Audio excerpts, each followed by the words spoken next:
Open sesame! What is going on, my Weeb and Weebettes? Welcome back to another Weeb After Hour live stream. It's your boy Peter, and we're back. Well, my glasses are freaking crooked. We're back again with another week of streams. Taking it easy today and tomorrow. Just a little shiny hunting here and there. Mostly just kind of want to get back in the swing of things with editing. So I'm gonna take some time to get myself organized so then I can never sleep again and get everything organized or get everything edited so you guys can have as much content as possible here on the YouTube channel. And but don't worry, this weekend we will start a new game called Dispatch, kind of like a cool visual novel superhero heavily voice acted kind of game, so really excited to hit that one. So hope everyone's having a great start to your week, even though it's already Thursday. So hope everyone had a good midweek. I don't know, let's get into it. Monkey, welcome to the stream. Hope you're having a great day today. Happy Thursday to you.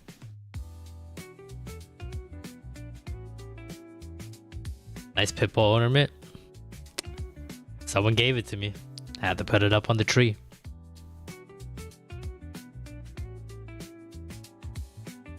So here's the plan. How are you going to need? I don't think you guys really want to see like the boring organization. I've just been really lazy. I was really lazy last year, and I didn't really organize a lot of the footage and content that we made last year. So I will be like putting something on the screen though. I'll put some Pokemon. So since I can pretty much put it on autopilot, can shiny hunt for me, so we can kind of double up and try to get some shinies without me doing anything, and then I can try to get some work done at the same time. So I'll be like, I can just work on 2 projects, one for drag and another for school. Oh yeah, no worries. That's the whole benefit of these streams. So you guys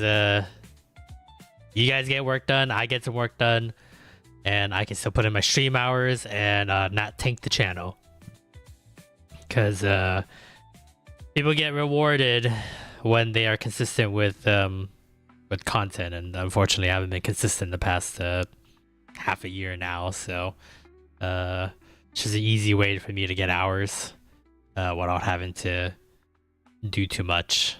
So even though playing video games isn't really a hard job or any way, shape, or form, it is taxing somehow, some way.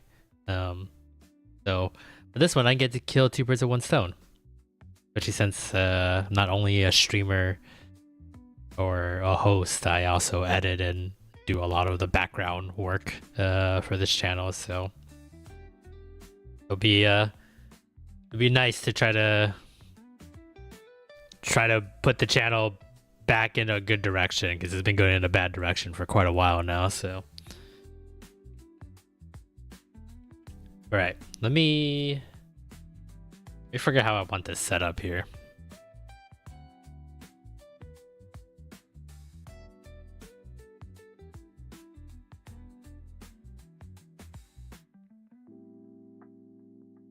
Do I have any gameplay audio?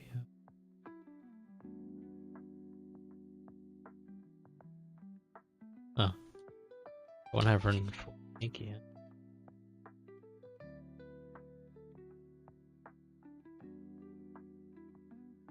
Okay, let's get Pokemon up first. That way, set, ready to go.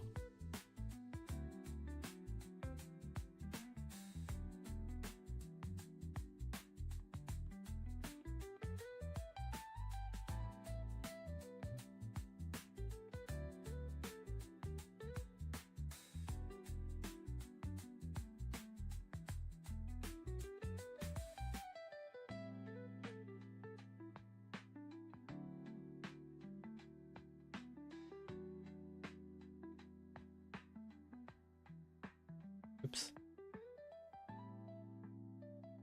I think I still have a macro. I think we're just going to do the bench macro just to make things easy. I don't think there's still quite a bit of Pokemon I can bench macro for, so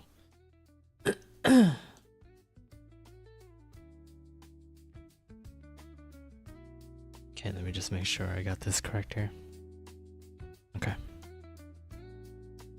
In case I have to show anything.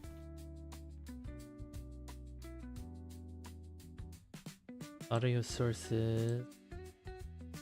On Genki.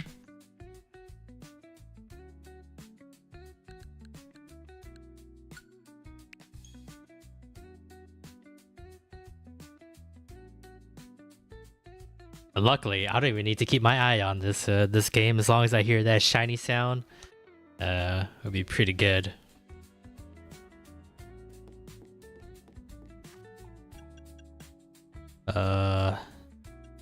Game controls. Nope. Settings. Background music. You will get rid of. Everything else will keep here. That way we'll just have our own music on.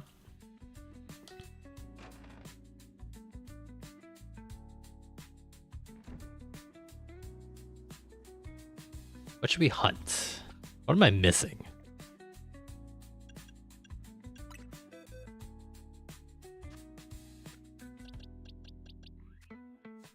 Don't think I need this laboratory.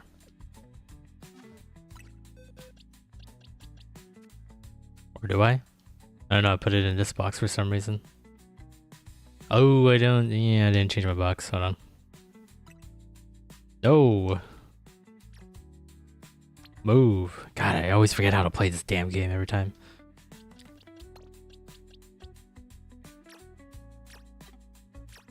This can get released. I don't need this one. Do I? I have Tyranitar, right? Okay, yeah, I do. I don't know why I thought I didn't.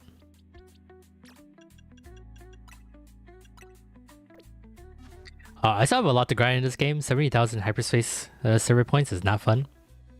So, if I get bored on working, might work on that too. So quite a bit to get through here.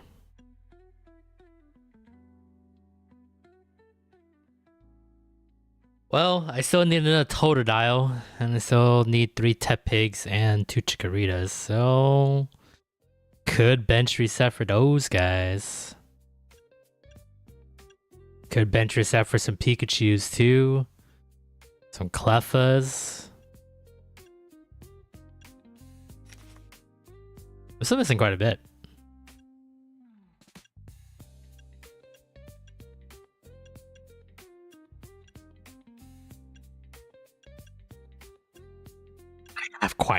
I have quite a bit at the same time. It's kind of ridiculous. Let's just do Totodile and Squirtle. Just because they're easy and I know where they're at. I'm pretty sure my macros still work.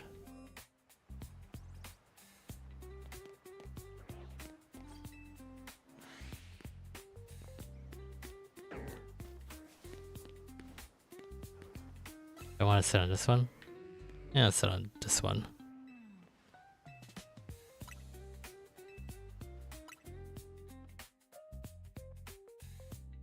No hands? No hands? Damn, no music kinda creepy. No hands, it works? Hey, okay. Oh, that could be over there. And then when we hear the shiny charm, or we'll check every like 5-10 minutes. See if anything happens. And then yeah. That's about it. Other than that, I'm gonna get to work.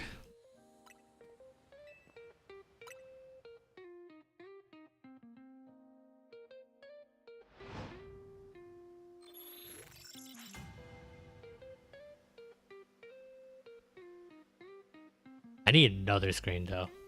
A fourth screen would be great. Maybe like right here, or maybe like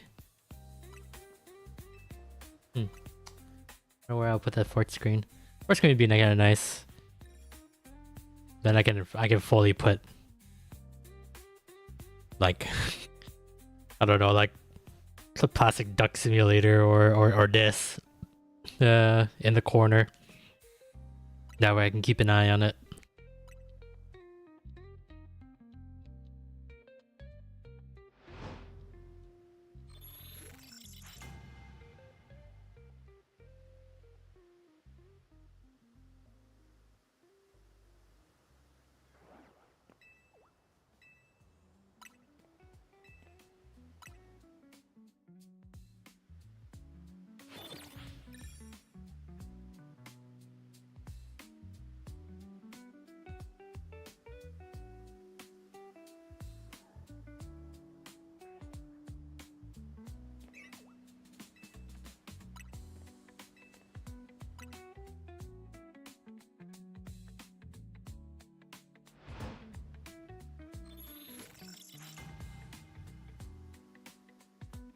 Engage, welcome to the stream. Hope you're having a great day today.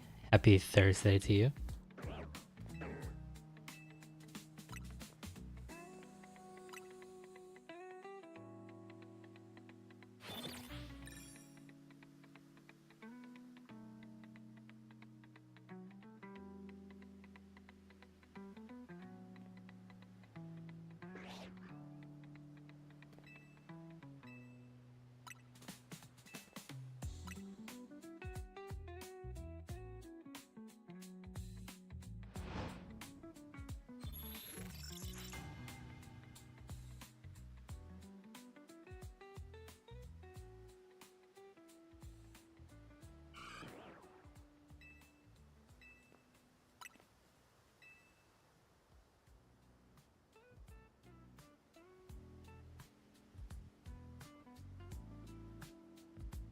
So much more room now. I saw you got that cool L desk now. Very nice.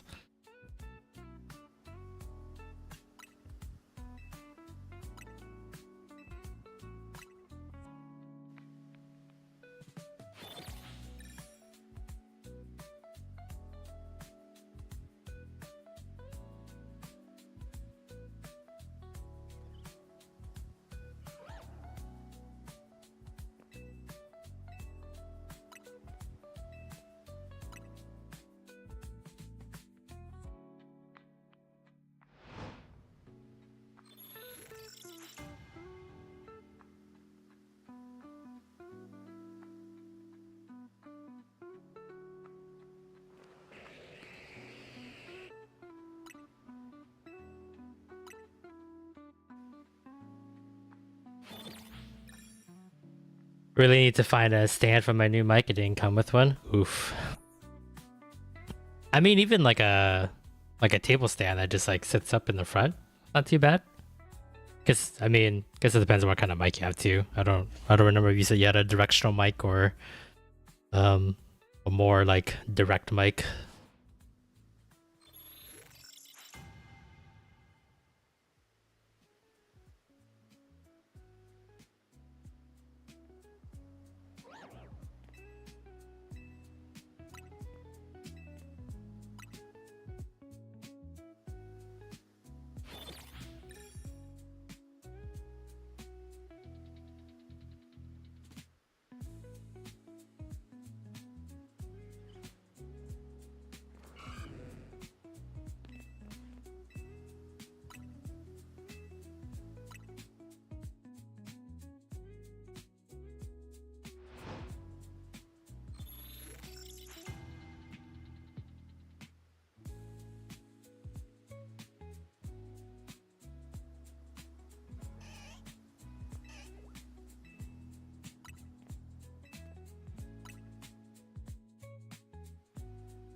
Since I have a huge backlog, I spent a couple days making a Google form for people to pick for me. Oh, like pick what game you're gonna play next.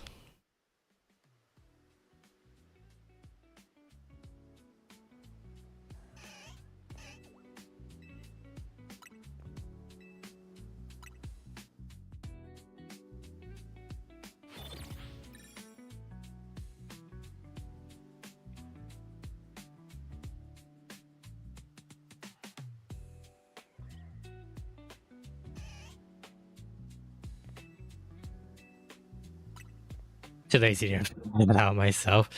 I guess so. I can see the appeal to it. I don't know. I don't know if I'm like too much of a control freak or I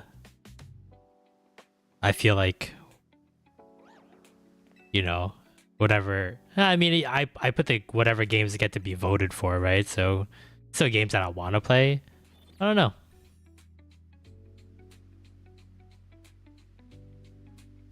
I like trying to figure out what games I want to play next. But we'll have to do... I think sooner or later we'll have to do something like that too. I mean, you got quite a bit of games coming out for Switch 2 coming out soon, right? So... like, Tomodachi Life? You sure that's coming out soon?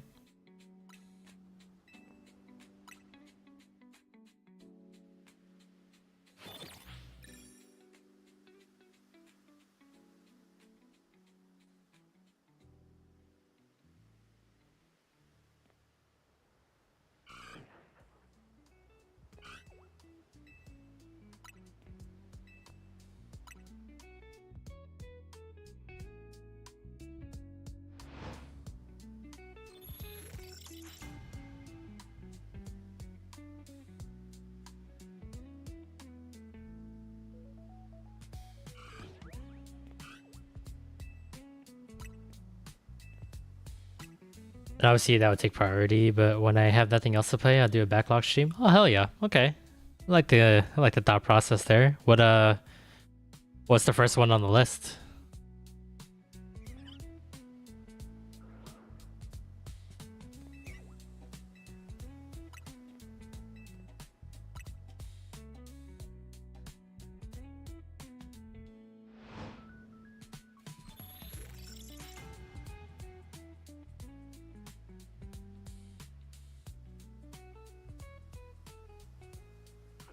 Hey, welcome to the stream. Hope you're having a great day today. Happy Thursday to you as well.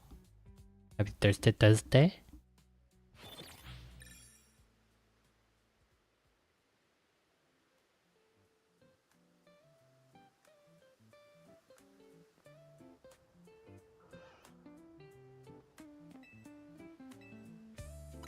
Oh, you're gonna play him in alphabetical order. Oh, I see. I thought you're playing him by like what gets voted the most.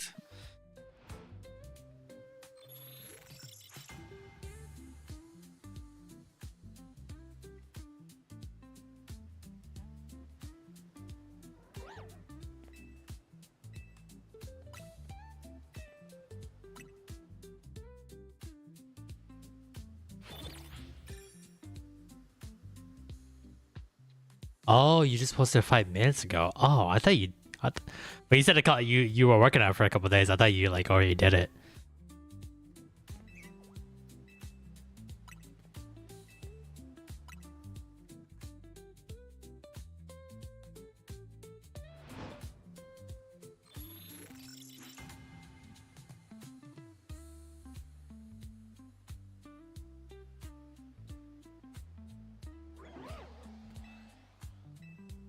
$70 games on the poll? Holy but Jesus.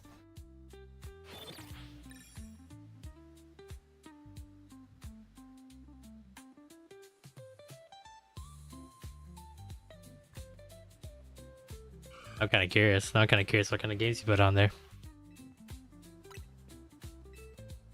I thought my backlog was bad. Well, I mean... I think there's also like a thing where like there's a lot of old games that, you know, we would like to play as well. I don't think anyone really thinks about it as like part of the backlog. Because I include like all the real like old, like it's weird to say retro because they don't feel retro to me, but I mean it's been almost like 10-15 years for some of these games. Yeah, my backlog is disgusting. So I'm working on my stuffs. We had an intent jag event on Saturday. Oh yeah, you posted the one with Puffy being Jigglypuff. Mostly Nintendo, but I also put some Final Fantasy and Kingdom Hearts on there. Oh hell yeah. Hell yeah, we like to see some Final Fantasy. Kingdom Hearts, I don't know, but Final Fantasy, hell yeah.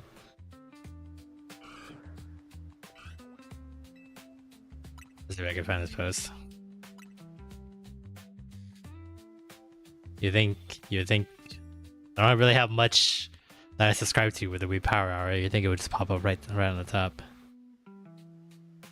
Posts. All right, let's look through this backlog. Astrobot, yeah, okay. Bayonetta 1, 2, and 3. All right. Cyberpunk, that'd be kind of cool to watch. Ooh, you want to play the Fairy Tail games? Better RPGs than I anticipated, honestly.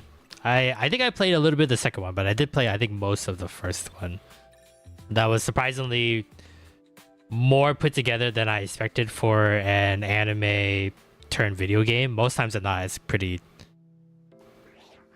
sellout's a hard word. It's a harsh word, but definitely it's just cookie cutter.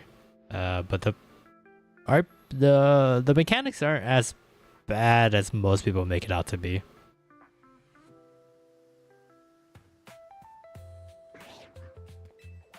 Oh, you played them already, especially the terrible first game. I mean, they're just anime like rehashes, so it's nothing too amazing. Can only pick 3. I mean, look how many games he has on this list. Final Fantasy 7 was really good. I gotta play the new one. Ooh, you're gonna play Final Fantasy 10 and 10 too? Hell yeah. Fire Emblem 3 Houses. That would be awesome. I love Fire Emblem 3 Houses. That's one of my favorite games on the Switch. Excited for the new one to come out. Fire Emblem Engage was okay. But the new one that's coming out this year, I'm really excited. I don't know if we'll stream that or not though. Probably stream it. Because Lance loves Fire Emblem. I'm trying to think of games that we would all like do together for Let's Plays, but I think he would rather play it by himself than do a Let's Play for it, so. Oh hell yeah, Hades. It's basically just infinite content. Yeah, I mean, you can always like, once you knock off a couple of the lists, then you can just repost the Google form without those choices that you or without the games you already played, and then continue going from there. So I'm too wishy-washy. I feel like if I do this and then people vote on what game I'll play, I'll be like, I don't want to play it anymore. I don't know if it's like a defiance that, or like a teenage rebellion that I'm like, you can't tell me what to do. I'll play what I like.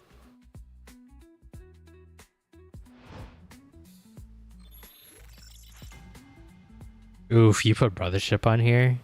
For shame. That's the one I'm gonna vote for. Oh, you put Origami King on here? That's the one I'm gonna vote for.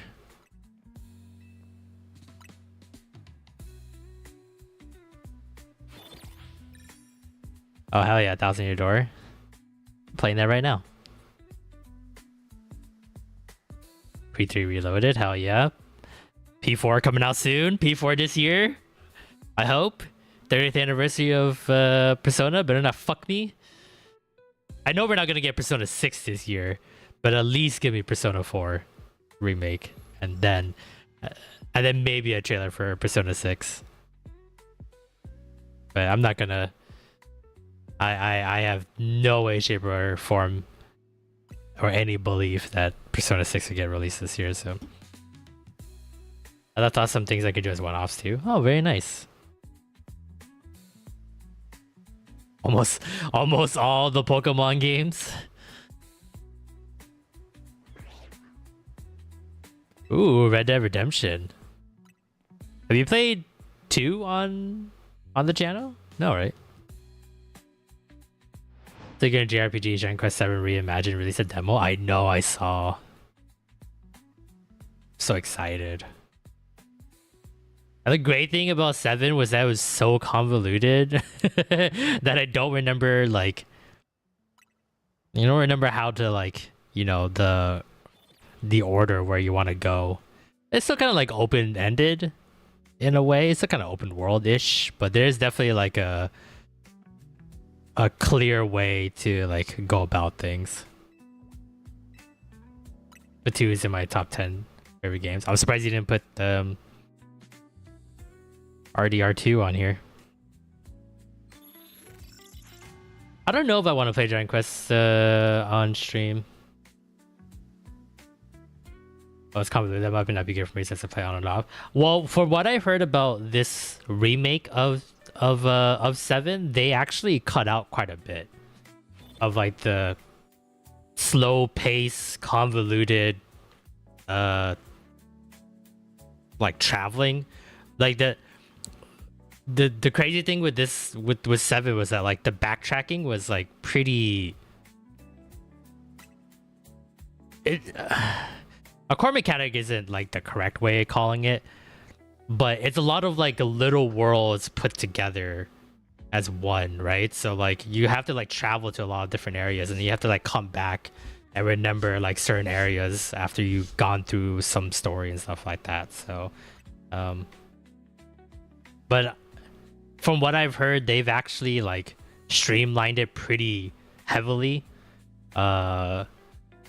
I think it's just because new age gamers, either the attention span is not there, or it's just tough to keep up with everything. I mean, I was like hardcore JRPG player. I didn't have streaming or any other responsibilities. It was just work and video games. So like, you know, I could focus, but even then it was still really tough to like keep up.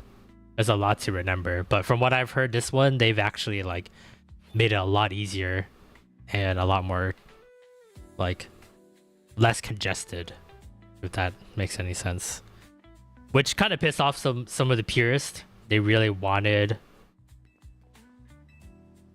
that convolutedness of how 7 is, because I don't think any other Dragon Quest game is like that, honestly, with how much backtracking they do. But I thought that was the cool charm of 7, was that like you go to like World 1-1, right? And then you go through its story, and then you're like, oh, okay, cool, whatever, and then you like move on. You go to World 1-2, then you go World 1-3, right? And then like somewhere down the line, you're gonna be like, you're gonna talk to an NPC and like World 1-4, and they're gonna be like, oh, I did this at World 1-1, and I was like, is that place still there? And you're thinking about it, and you're like, oh shit, did I hit that place? And then you go back to World 1-1, and then you go to that place that NPC was talking about, and then you unlock something, and then you unlock like either like a cool side mission, or like you unlock like a piece that you need to continue on with the story. So like there's a lot of back and forth between the worlds, and like the worlds are growing as you're progressing through the story, kind of thing. That's why it was so interesting with 7. It felt like it was an ever-growing world. So I didn't put too many sequels on there. I want to do some games in order, like Yakuza Kiwami 1 and 2 aren't there. Makes sense. Makes sense. Yeah, I would have voted for 2 right off the bat. Oh man, Kiwami 3 is coming out in a couple weeks. Can't wait for that one. That's a cool concept. Yeah, it was really interesting. And Dragon Quest has never done that since. It just went back to like a more linear storyline. Because like, you know, there's always backtracking in JRPGs, and when you backtrack to like certain towns, all it really is like, oh, this is like the upgraded dungeon in this area, right? Or like, you know, round 2, and like things are different. Like Dragon Quest 11 was very heavily like that, where you'll go through all the areas the first time around, then once you like, you know, kind of do like the second go around, then like the towns are a little different, or like there's a new baddie in town and stuff like that. So but 7 really felt like an ever-growing story with how many things, but it was just so much to remember, so many worlds, and you know, there's a collecting process that you have to do in that game. So like It's really annoying sometimes if you forget like a certain thing. So I had to give the demo a try. I think you'll like it. It definitely is a slow burner though. But I think the cool thing is that like if you really just hyper focus on like one area at a time and take your time, then that's kind of the whole point of 7. So I've been getting into posting on Insta more. That's my New Year's resolution. Oh hell yeah, nice. Me too. I should start posting more stuff too. You know, because being stuck at 200 subscribers isn't really fun. Been wanting to restart Octopath Traveler 2, but but if I like the demo, I might just see DQ7 instead. Why not both? Why not both? You're gonna stream the demo? You unlocked a little bonus for playing it. Oh really? I didn't know that. No, I didn't even know the demo was out. Honestly, I was just gonna. All I saw was one of the pre-order bonuses is that you get a figurine of a ship in a boat. And I was like, oh shit, I want that. I want that. I want that. I want that cool bottle ship. 270, you're stuck at 270? Yeah, 270 sucks. I don't think I can manage 2 big RPGs plus TOTK. Yeah, just quit your job. Quit your job, force me to edit for you for free, and just play 3 gigantic RPG games at the same time.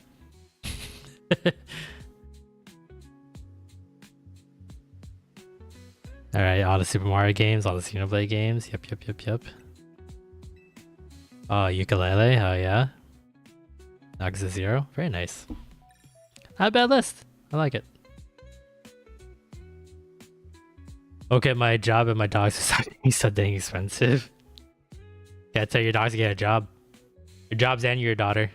Everybody's got to get a job now. I mean, honestly, you could probably do it where like you get a doggy cam and just have like have your setup to where like you like make the gameplay screen a little bit smaller and then put your dog cam on the corner. Every time someone donates, they get a treat. Easy money. Cause like what? I say like a dog, like a little like dog biscuit is like 30 cents and it takes like $1 to donate money to like feed the dog a treat. 70 cents profit right there. You don't even need a good camera. They don't need treats, they're already overweight. Alright, well I don't know, like greenies. Get them a little dental dental treat. I don't know. Something. Or like if someone pops in like $10, they buy like a toy. You don't have to keep said toy forever. Just enough to be like, yeah, they love playing with it. And then like 2 streams later, they'll be like, oh, where's the toy that the chat bought for your dogs? And they'll be like, oh, they ripped it, destroyed it. I think you guys gotta buy him a new one.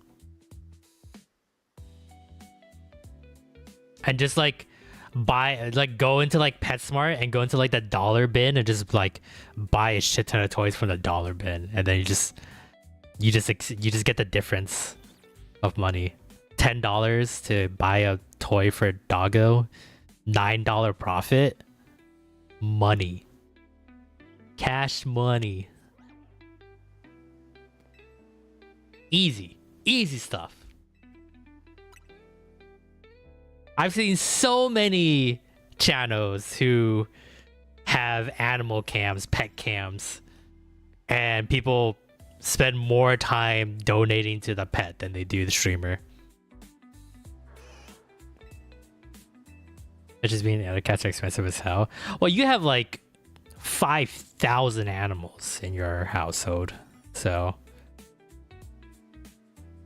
I don't know how you keep up with everybody. I can barely keep up with myself. The fact that you can keep up with so many pets is like, it's like Mother Teresa kind of shit. So was just hacked up a gross looking lumpy thing. Turns out he just didn't like the type of food I gave him. Oof. Rip. I feel like cats are always like that though. I guess 6 cats? Yeah, that was like 1,000. Almost 1,000.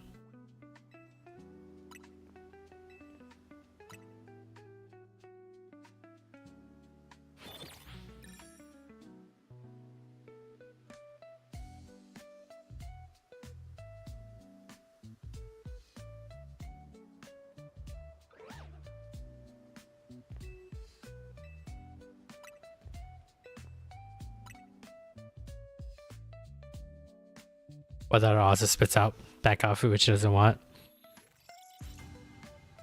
See, spoiled people always like they have the luxury. I buy something and I'm like, oh, I don't really like what I bought.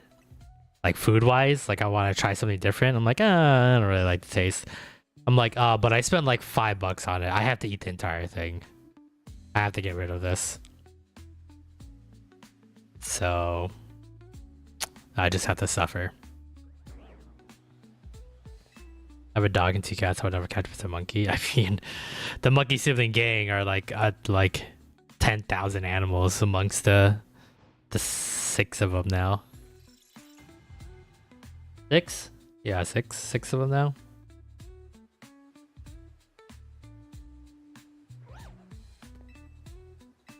Okay, well those mice might have good protein. I mean, we don't know. Kind of depends on the mouse.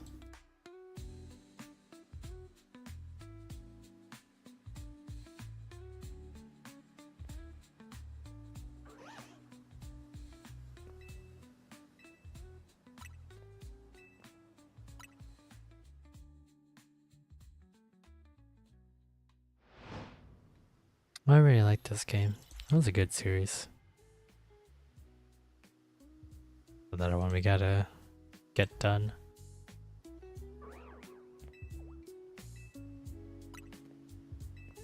Fuck, it's been almost a whole year since we played Pirate Yakuza.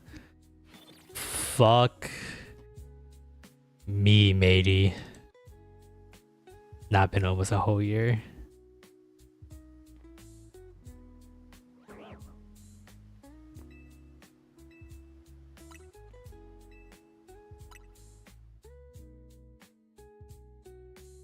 Also, to be fair, I literally rescued all 6 from street life. Oh well, that's all on you. Has it really been a year? Yeah, this recording dated at March 8th when we did the first episode of Pirate Yakuza.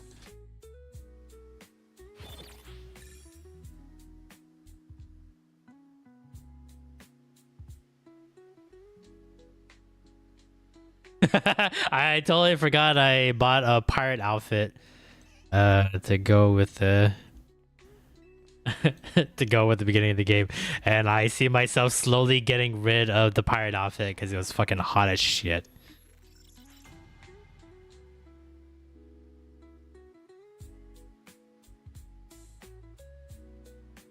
I mean, I didn't even shave off my whiskers that I spent like 10 years growing.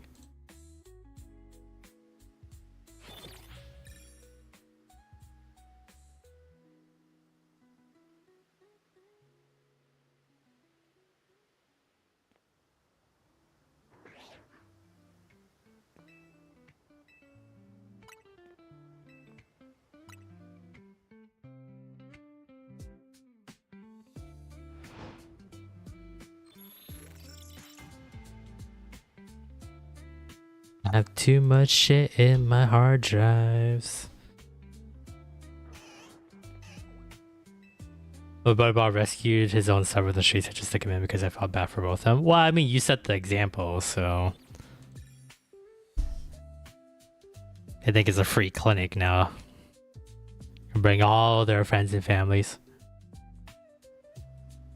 We decided to do Let's Plays again. I'm going to try to get about 3 months worth ahead this time before I start uploading. You haven't asked me for help or anything.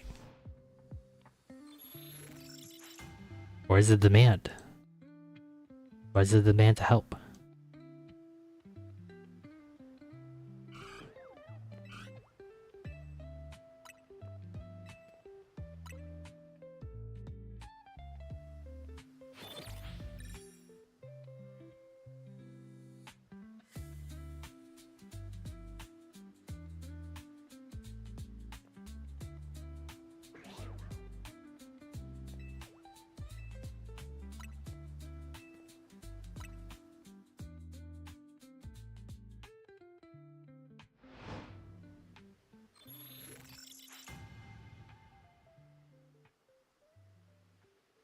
Have you even started yet? Yeah, but you can already lock me in my cage.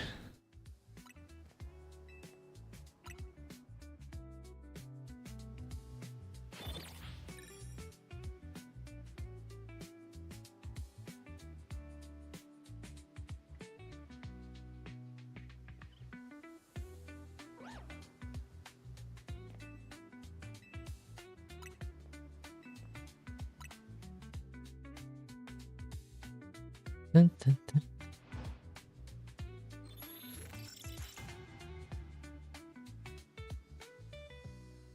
Oh, we were trying to answer that one.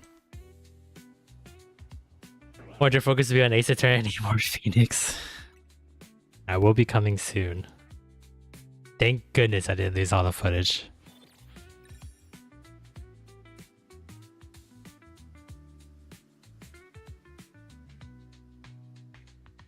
Would have fucking cried.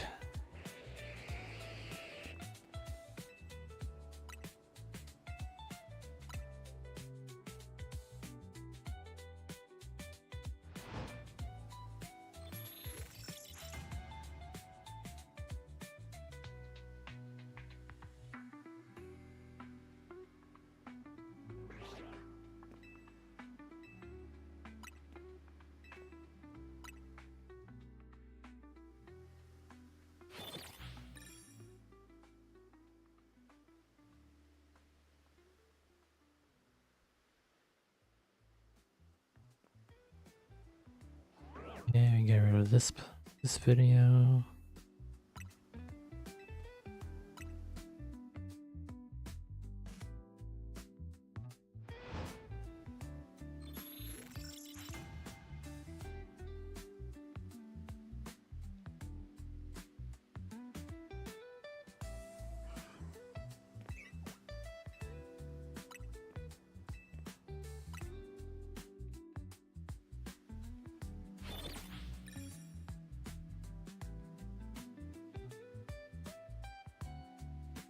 Someone voted for Origami King twice. I'm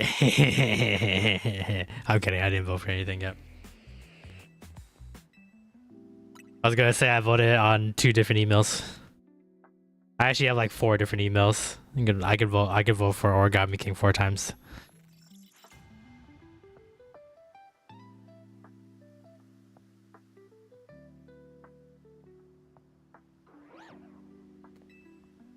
You know what's crazy? Now we're talking about like what games we're gonna play. I'm trying to think of like playing some like older games. Maybe some like some more retro games. And for some reason, I was going through some of like the games I played last year, and I came across Zelda's Adventure that we did for the sub goal, and I'm like, huh, why do I want to play the Zelda CDI games again? Why do I want to see if I want to beat Wand of Gamelon or Link Faces of Evil? And I was like, oh fuck. It's gonna be almost a year since that Zelda's Adventure.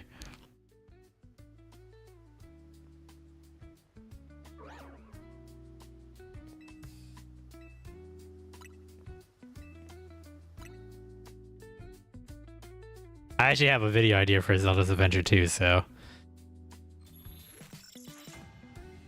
that video does well. Maybe we'll play some maybe we'll play Wand of Gamelon.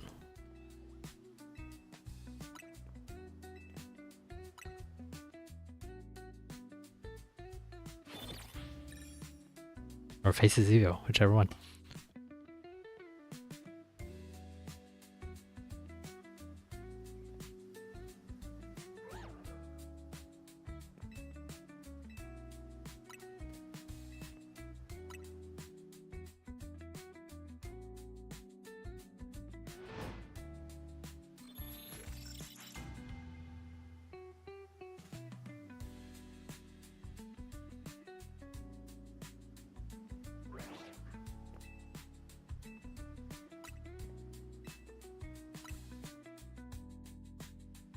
God, I wish my computer didn't lag so much playing Expedition 33. That would have been a great one to play on stream. Could have been like every other cool streamer.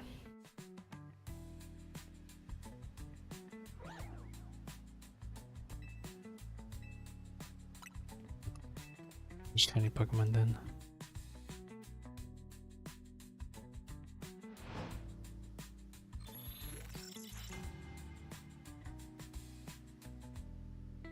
Oh, it took me like 3 streams to beat Zelda's Adventure. Not longer for some reason.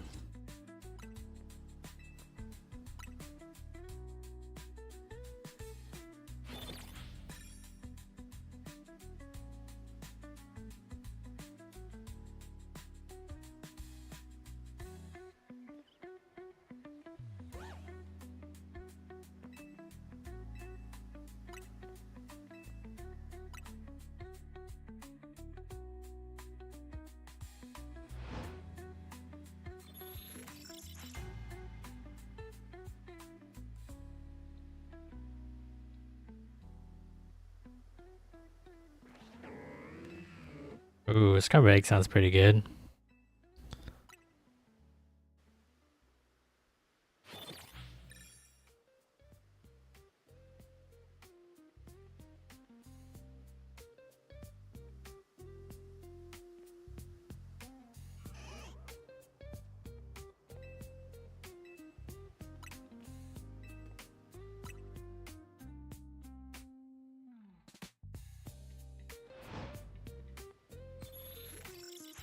Yeah, I haven't checked if we caught any Chinese. Hold on. I was like zoning out working. I totally forgot. I was supposed to check every like 10 minutes. Alright, I see no Chinese. Oh, 2 Totodile though. That's kind of nice.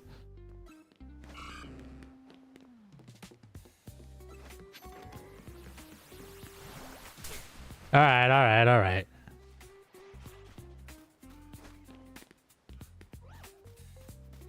See no Chinese.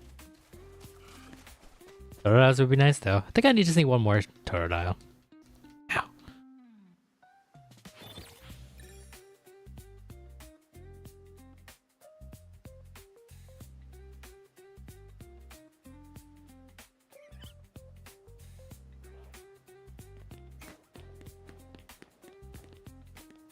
Nope. Damn, not even a Pidgey.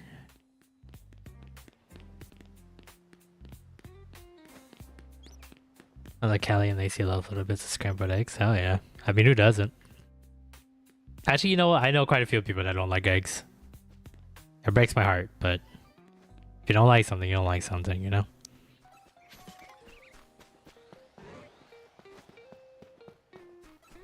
Alright, no shinies.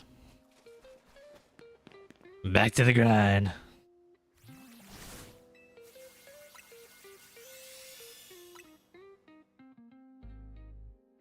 Alright, back to what I was doing.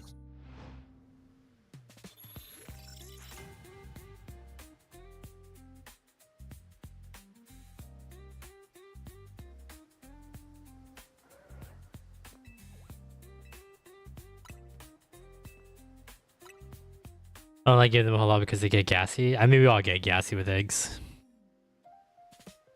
You give me like a plate of devil eggs, I'm gonna love you forever, but I'm also gonna probably kill you with my farts.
Why does this lag so much?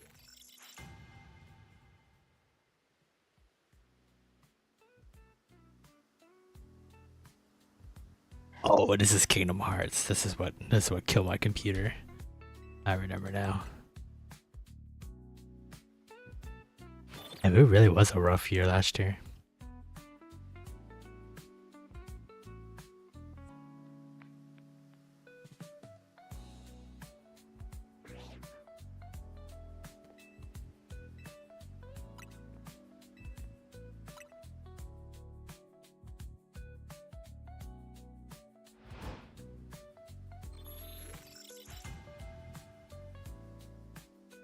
Ah, fuck, I totally forgot we played a Barbie game last year.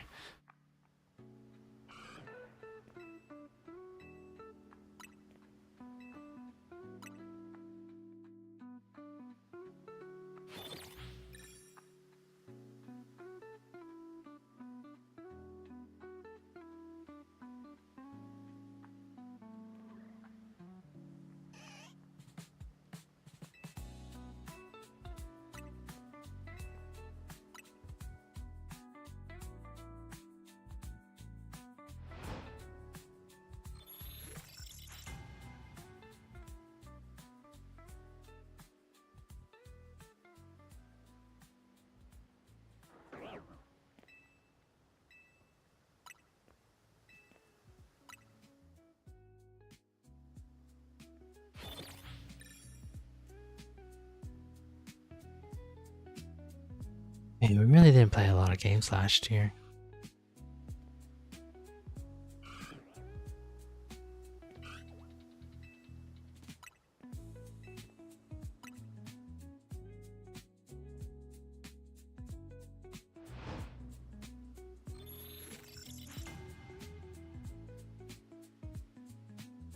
A lot of shiny hunting last year, though, that's for sure.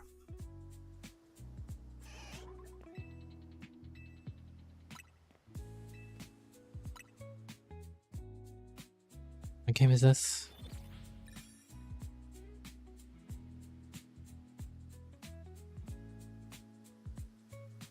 Oh, Scorched Silver, that's right. Yeah, that's right. We play the continue like Gold and Silver 2. I remember now.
I don't know why that's in that folder.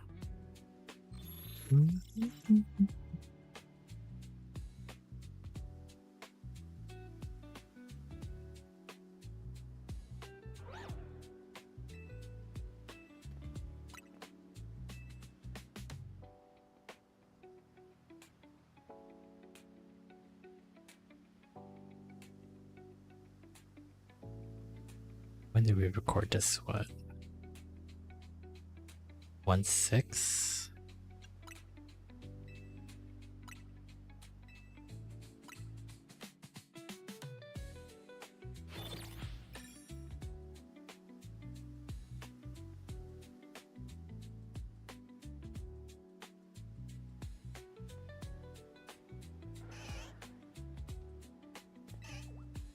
Okay, so that's done.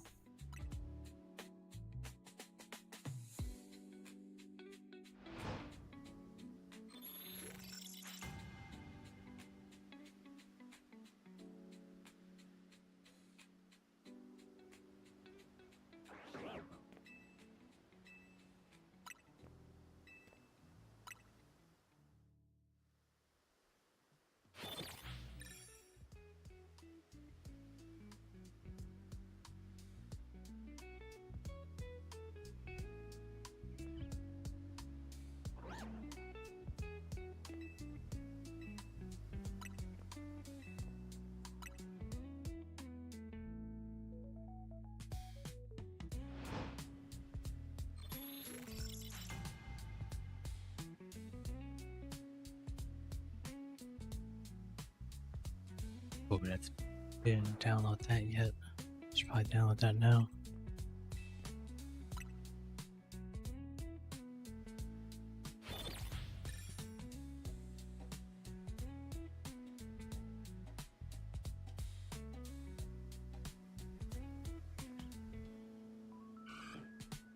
Myself and this like stop on connecting itself.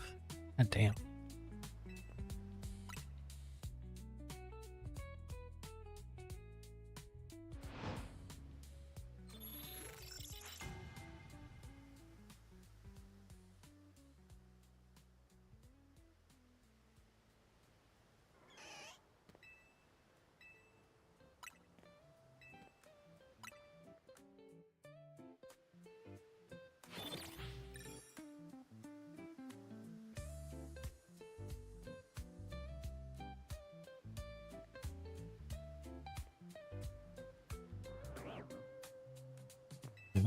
We deleted quite a bit of stuff here.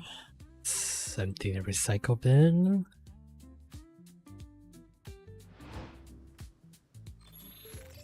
Yeah, I lost the hard drive the other week, so now I gotta clear some space on the main drive until I have enough money to buy a new one. Really? Fucking sucks. It sucks how fast I fill up these drives too. So many projects that I don't finish because I suck. Where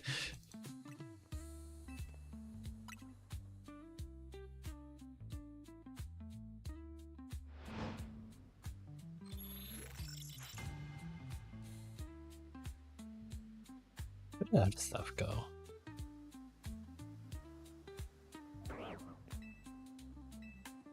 Oh, here's the other one.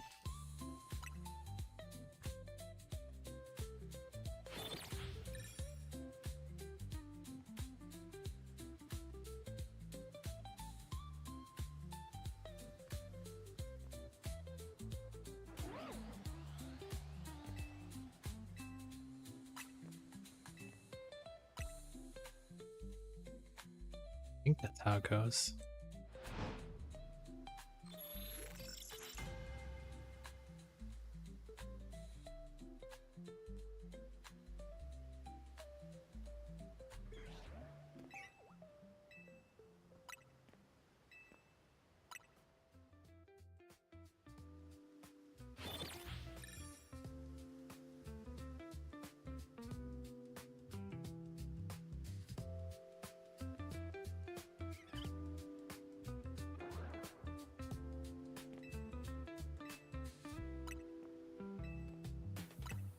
$2026 workload. I write myself a list here so I can see what I gotta do.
I don't think we can do those ones first.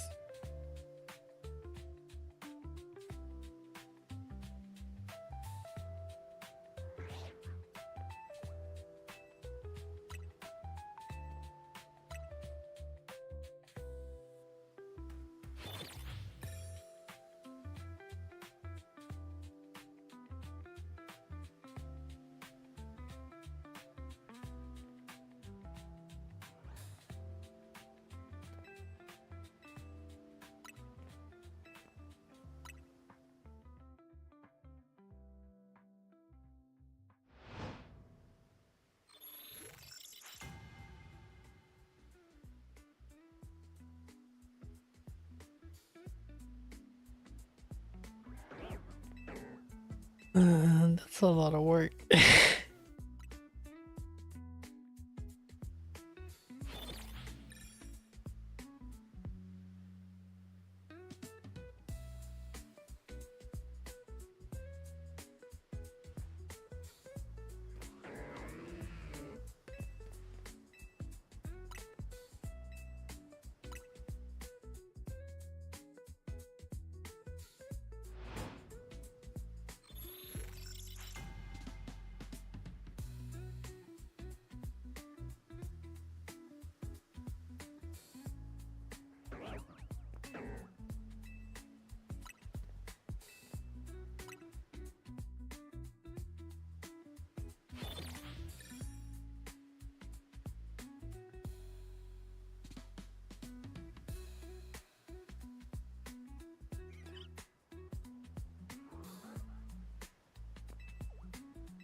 Getting work done pretty much. I'm just it's been a while since I like really organized my folders and like set myself up to just like go in and edit. So right now I'm making a pretty much a checklist of what I want to upload next, and get those videos. And then once I'm done with that list, then I go into my folders and like get everything set up, make sure all the footage is in there that I need, all the audio tracks, get them all ready, set up, put them in their respective folders and blah blah blah, and then I can like fully get into it. So then add the little add all the small stuff throughout the editing session. But for some reason, I just need like everything in there from the get-go before I can get started with the new project. So I got a cool interview video that we're gonna do. I think that's gonna come up first.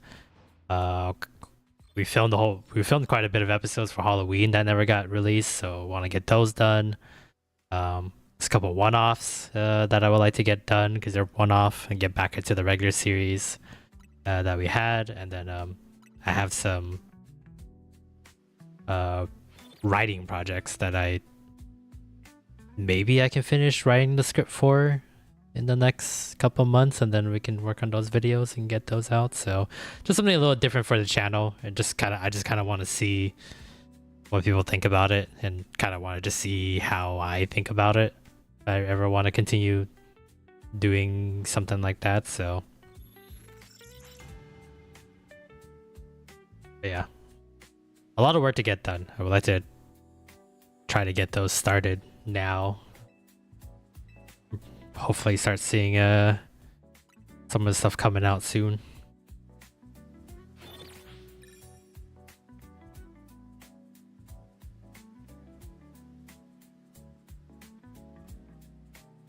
What's the shiny hunting? Did we get anyone yet? Haven't heard the shiny sound effect. I hate script writing. It takes so long. I kind of like it. I definitely agree with you. It does take a long time. I kind of find it therapeutic a little bit. I don't know. There's just something about just like But because like I have just a stream of conscience where like if I think about a topic, I'll just start like blathering. I think that's why I like streaming so much, because no one really cuts me off, right? I can just talk and talk and talk. So that's how I write. That's but I also don't really like the way I write. Cause me going on run like long sentences that don't really like feel cohesive kind of makes it not a really good script in my opinion. So I feel like I can gurgitate out all the talking points and the ideas and the theories that I want, but to make it concise to where like it feels good in a video, I'm still having a tough time finding like a groove to it. Like I want like a good formula to where like when I like that formula, then I can like tweak it here and there between every couple of videos, but I haven't really found like a good skeleton that I like to like lean on for those kind of videos yet. Or my Mario Kart World review does not exist. Yeah, I mean, I've been very busy, right? Life, you got a job and everything, so not easy. Not easy doing that kind of stuff. Game reviews especially have a hard time coming up with a good timeline and a strand of topics. The topics I have no problem, because on long drives or like, you know, I'm at work and I'm just like zoning out, you know. I have all these like in my head it feels like good ideas, and I know what talking points I want to do, and I know how I kind of want to structure the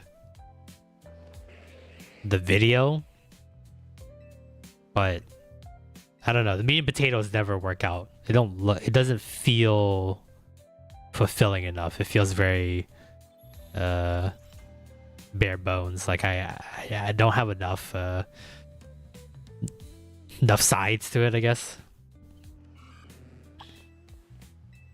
All connected into each other. Yeah, I mean, I guess it kind of depends too, right? Like, are you looking to like make it like a show series where it's the same concept, like the completionist, right? He completes every game 100%. Or maybe you should just do reviews where like, you know, it kind of has like its own pizzazz because of that particular game or this particular genre. So like continuity would be tougher, but at least writing could be more fun because it will feel so different every single time. You not feel like you're writing the same shit but dressing it up a little differently. I don't know if that made any sense. Kind of just blather there.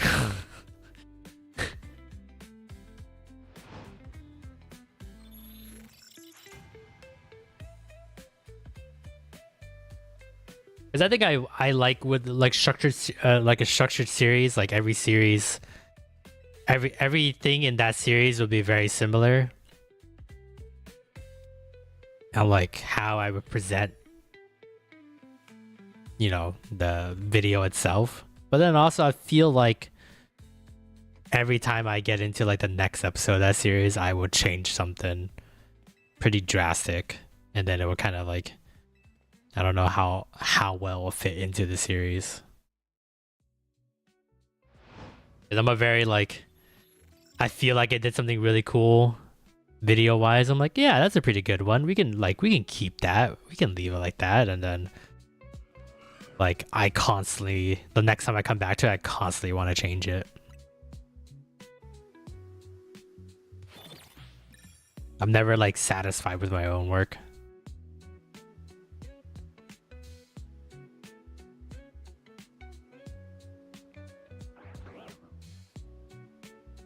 Want them to be I'd be around 8 minutes or longer. My Sonic and Shadow Generations video was 21 minutes long and it took me around a month to write. Yeah. Yeah, that's a lot. That's a lot of time. I kind of want to tell myself as something that I want to know if I call it New Year's resolution, just because I've had this resolution I wanted for, oh shit, Alpha Totodile.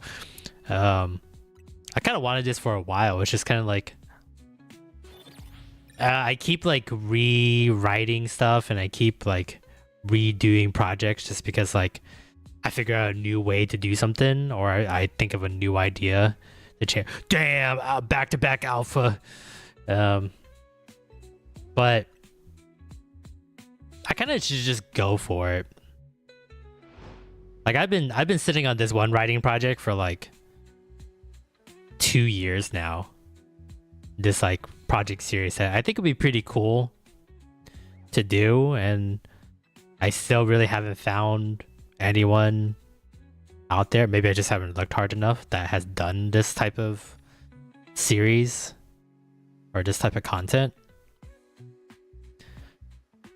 But I feel like in my head, I don't even know what I want in my head, honestly, of like the ideal version of this video. And I keep hyping myself up that there's like there has to be like the perfect version of this video that I have to obtain. But I think I should just go for it and just make it. Just like sit down for like a couple weeks, bang out the script, bang out the visuals, record the audio, put it all together. Maybe give myself like 2 days to like revise anything I want to revise and just fucking upload it. Just go for it. I even wanted to be like, all right, I'm gonna ask Plinchy and Lance, maybe some other people to like watch the video first and then like get all their feedback and then change things depending on their feedback, and then have them watch it again and then change it again if I need to, and then have them watch it again and then be finally done with it. But I kind of should just go. And then whatever I want to change, I'll just change it on the next episode or the next series or the next video. I don't know.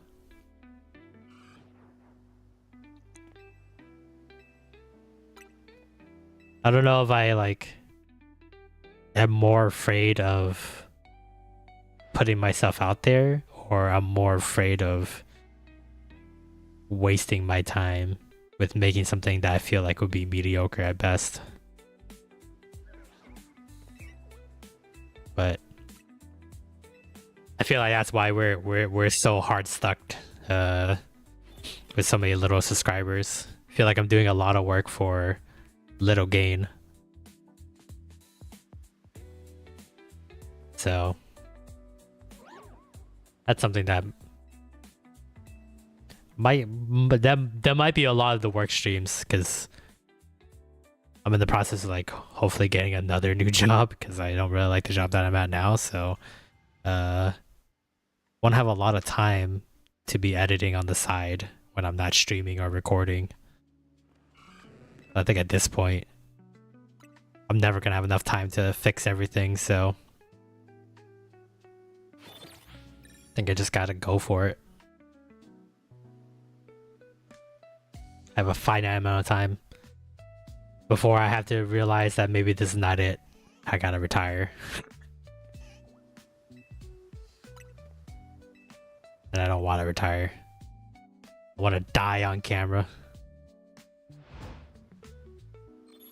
I think that's something that we'll definitely do. Definitely not this week, just because there's some other projects I want to get started. But I think the writing, I think I'm just gonna like sit down, look at like what I wrote before, and just like rewrite it one more time and just go for it. Just accept it. Accept it for that's the level of like expertise I can put in at the moment. Make the video and just post it. And then when I'm ready to make the next episode or next video, then I can just look at that and be like, okay, I like this, this, and this, and I don't like that, that, and that. Let's do this instead. And just over time, figure out the style that I want to make videos in. Just hope it's good enough. Hope it's good enough that people were willing to watch it and willing to stick through the process. Because I don't think I'm good enough to like have a good enough style right off the bat to emulate over and over. So keep thinking I have the talent for that, but I don't think I do. And I think my talent's better suited just to put my nose in the grinder and just go. Just absolutely fucking go. I'm gonna tell you, you're not gonna get around the first try later on. You made things you find to be better. Oh yeah, absolutely. I think I just do a lot in the background, you know? Like I'll like be working on a project and then I don't get it done, and then I'll come back to him like, okay, I should really get this project done or get this series done. I'm like, oh, well, I could do it this way. Then I'll just start doing that. And that'll be time consuming, and then I'll be like, oh, it's better. But then I don't get the project done, and then I'll stop, and then I'll come back, and then I'll do it all over again. It's like one of those kind of things where like I just gotta go. I just gotta pump it out. Gotta keep trying your best. Eventually that work will pay off in some way. I hope so. I do hope so. I mean, I don't know. Saying that I've been in the game for a long time, it feels very disgenuine just because like I feel like it's more on and off. I don't think I've worked hard at YouTube for like 10 plus years, even though I've been doing YouTube for 10 plus years. But it's been very like on and off kind of thing. So these past like 5 years have been like the actual like most consistent I could have been, and it's still not consistent, not the consistency I want. So but I've been trying to, that's another New Year's resolution. I've just been trying to be easier on myself. Try not to get down on myself for not being at the level I want to be at.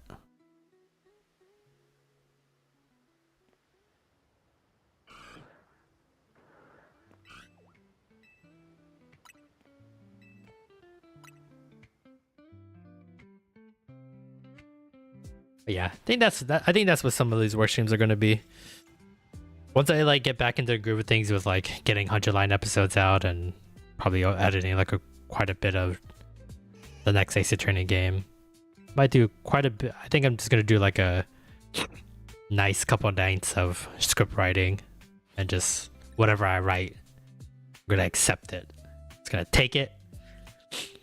We're gonna make the video that I've been like talking about and like wanting to make for like the past couple years now. So we'll see how it goes.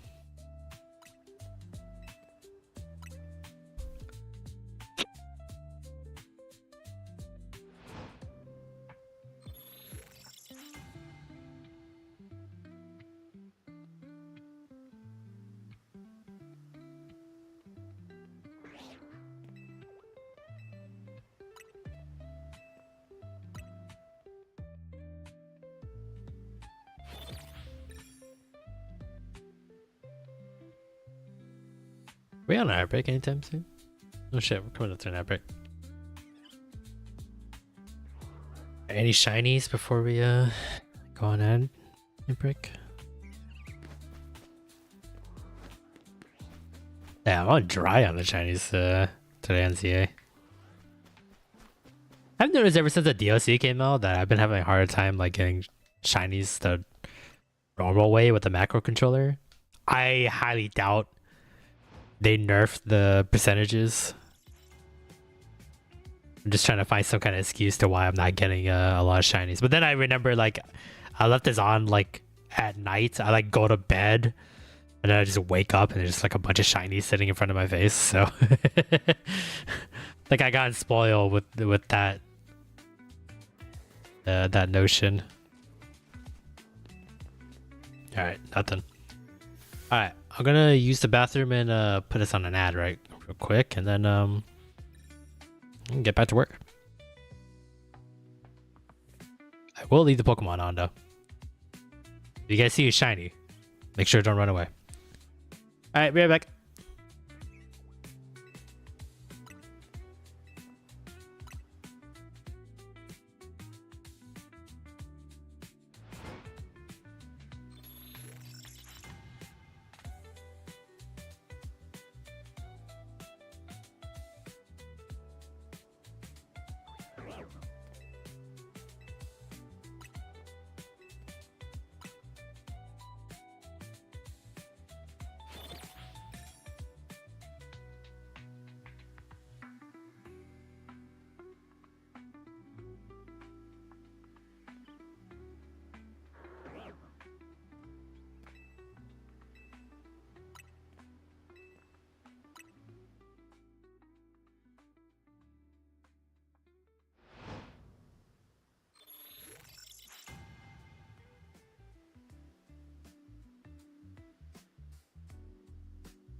Put my fucking headphones on backwards.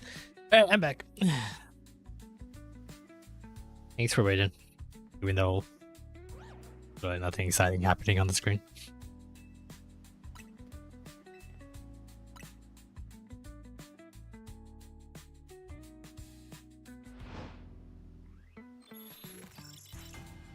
Let's get this organized.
So I think you're looping footage at this point. Nah, it's live. It's live gameplay. Look, this is me with the controller.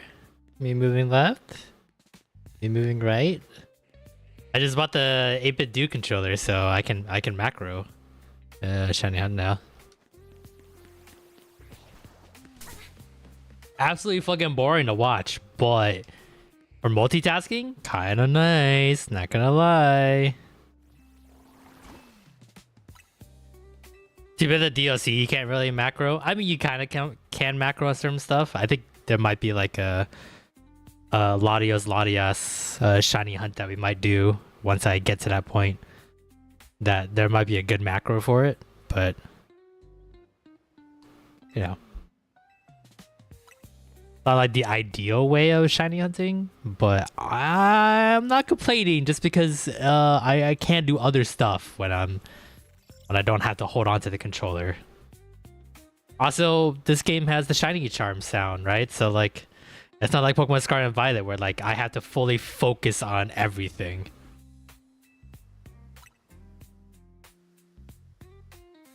A shiny hunt. It's kind of nice, not gonna lie.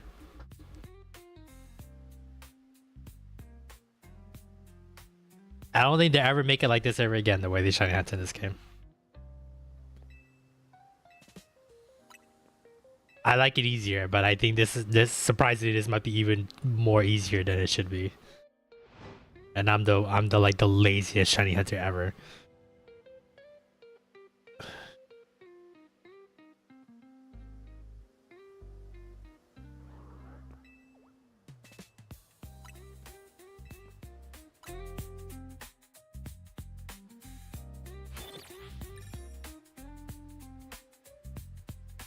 I'm only 200 words in this Mario Kart script. Oof. What's your writing process? How do you start on a script? Because for me, I always like, I think of chapters, like, you know, each segment that I want to do, and I'll name the chapter, and then I'll put in like in bullet points like what I want to talk about in that chapter. And then within those bullet points, then I kind of like start writing out like sentences about that bullet point. And then after I'm done with like all that, then I try to transfer into like a script form where I'm like, okay, I wrote this sentence. What's the most concise and nicest way, or even funny, to put that thought that I wrote down into a line for a script.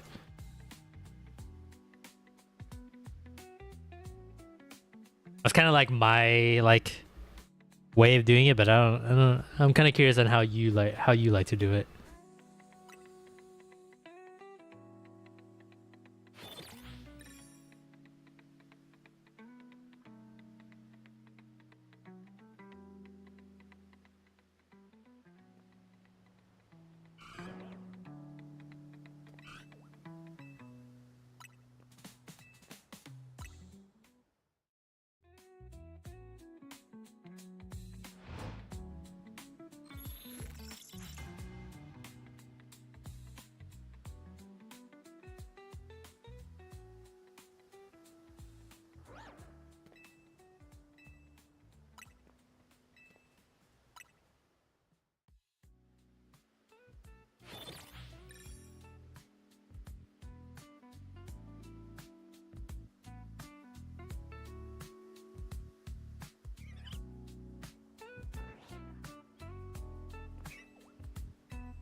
Yeah, what the fuck's going on with my Premiere Pro?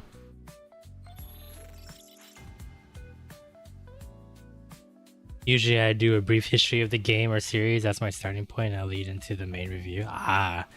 Do your research first.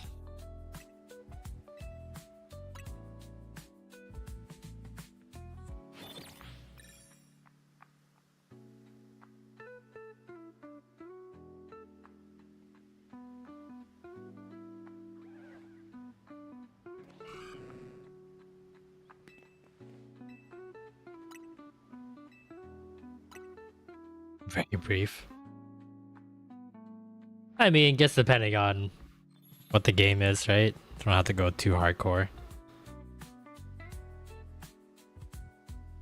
It's also like keeping it brief might be pretty good, so like you can make it into a YouTube short, right? It'd be like a good starting line on the YouTube short. You can like say one opinion out of the review. Like, want to know more about my review? And you check out the full video. I gotta think of that. I gotta think of ways of doing that too. Where like, gotta find the most transferable shorts to connect to the main video. Mostly just my said history with the gamer series. That'd be pretty good. I feel like that'd be pretty good for just like YouTube shorts. You don't have to go too hardcore on the script. Kind of just say like the opening line and just kind of go from there.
I noticed that after a brief statement of the history, I tend to jump right into the gameplay.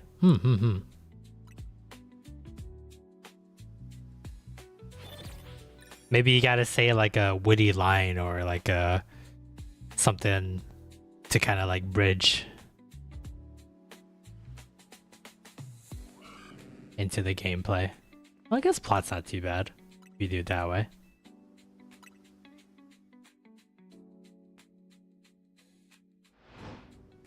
Maybe like you do like a, I don't know, a quick sentence or two like your history with the game, and then go into gameplay.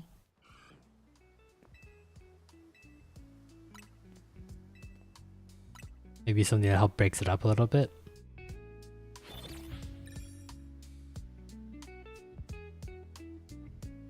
Or maybe like an interesting fact about the game, I guess. I guess that'll be in the history. I don't know.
I don't know. I wish I could write these faster. Oh, could do what I'm trying to do and just pump out whatever. Just pump out whatever it is. Like, give yourself a time frame, right? Like, you only got like a week to write something, or whatever you write, just make it into a video. Get better on the next one.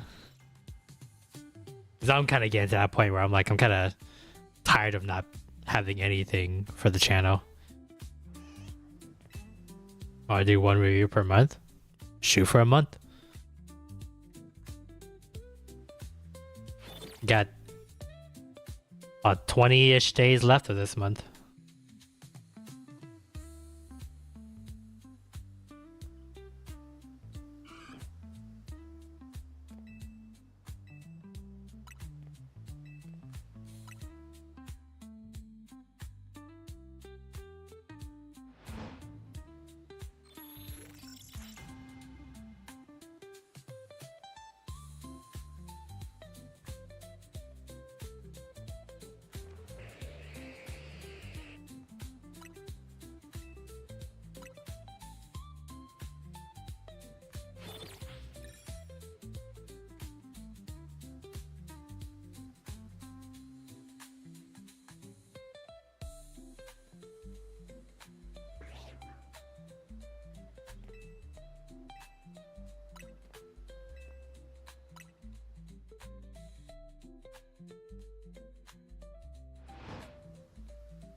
I want this Mario Kart review to be out by the end of this month, and I go straight into working on Bonanza.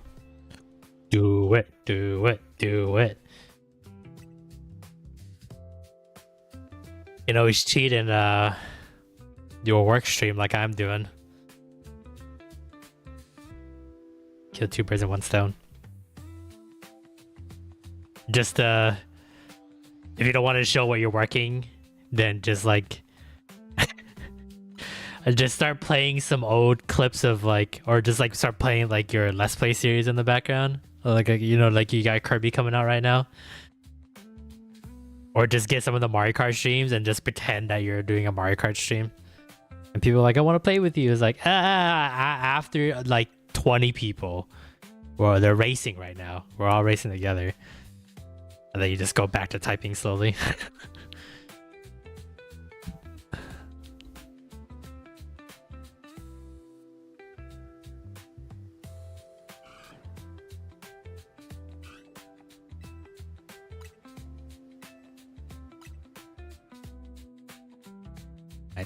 I see what I did here.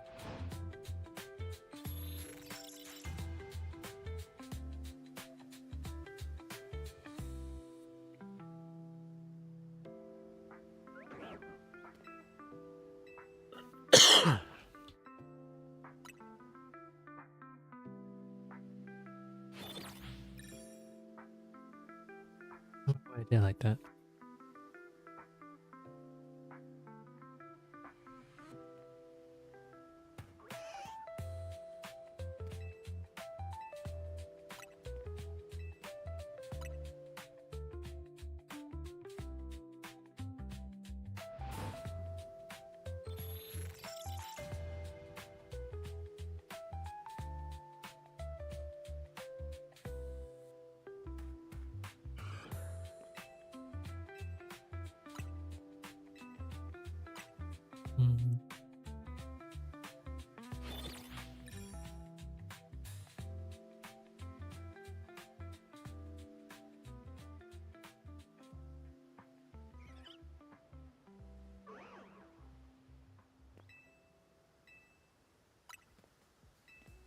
Mario Kart Bonanza, Mario Tennis, Legends EA, Age of Imprisonment is in my current order. Oh, that's right. Mario Tennis is coming out soon. That looks like a crazy shit show ready to happen. I mean, it looks good. I guess I love playing tennis, that's why. But it feels so arcadey now. Like, I mean, the original one is arcadey, but like, holy shit. There's the like crazy amount of power-ups you get in the game. I think I like watched the newest trailer that came out before the stream started. I was like, God damn, it has so much shit, power-ups and random stuff you gotta worry about now. Except for just playing tennis. I might do a short impressions video on Animal Crossing New Horizons Switch 2 edition. Oh yeah, that new 3.0 update's coming out soon, right? It's kind of cool. We're like just the new one, but what are you gonna do? What are you gonna do?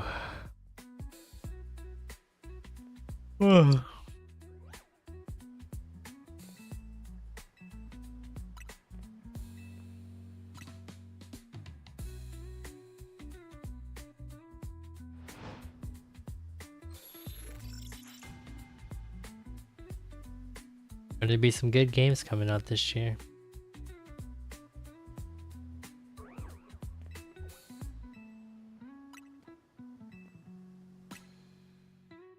Alright, it whacked the mic here. My bad.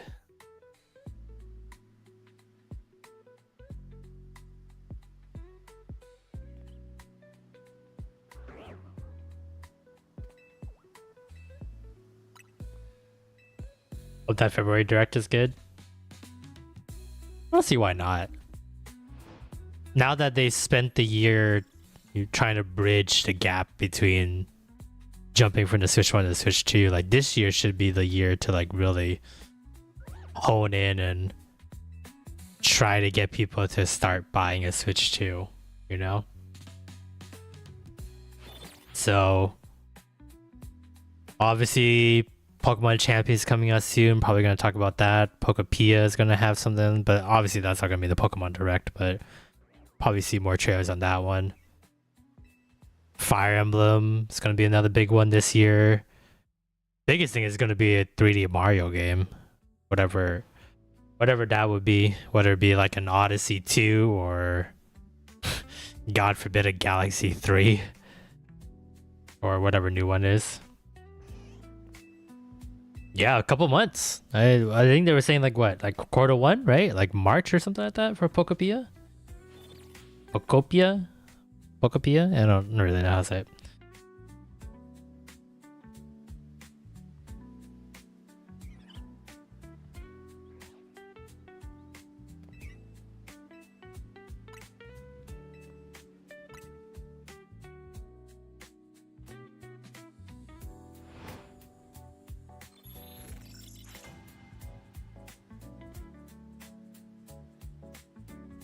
Can actually do 2 videos out of Legends EA. Ooh, fancy.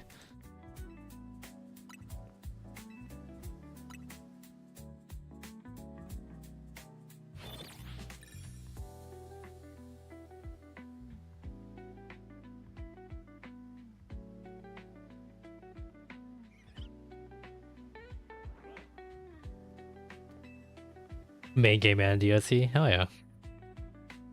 I already said my grievances with this game. I already said my two cents.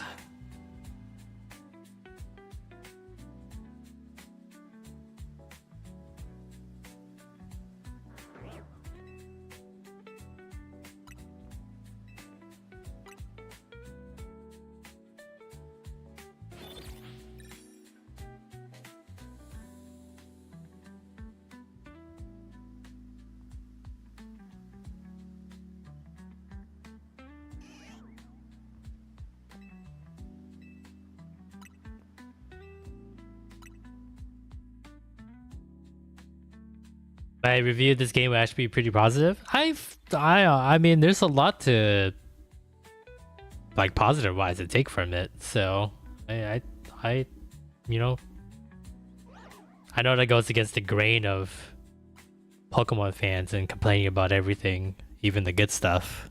But I think for the most part, I think this game did pretty good. All the usual stuff that people complain about, like I feel like is pretty minor in comparison. And if it's like something like for example, like the world itself, right? Like that was such a deal breaker for so many people, like the flat windows and stuff like that. But But that's a deal breaker for you. That to me is crazy.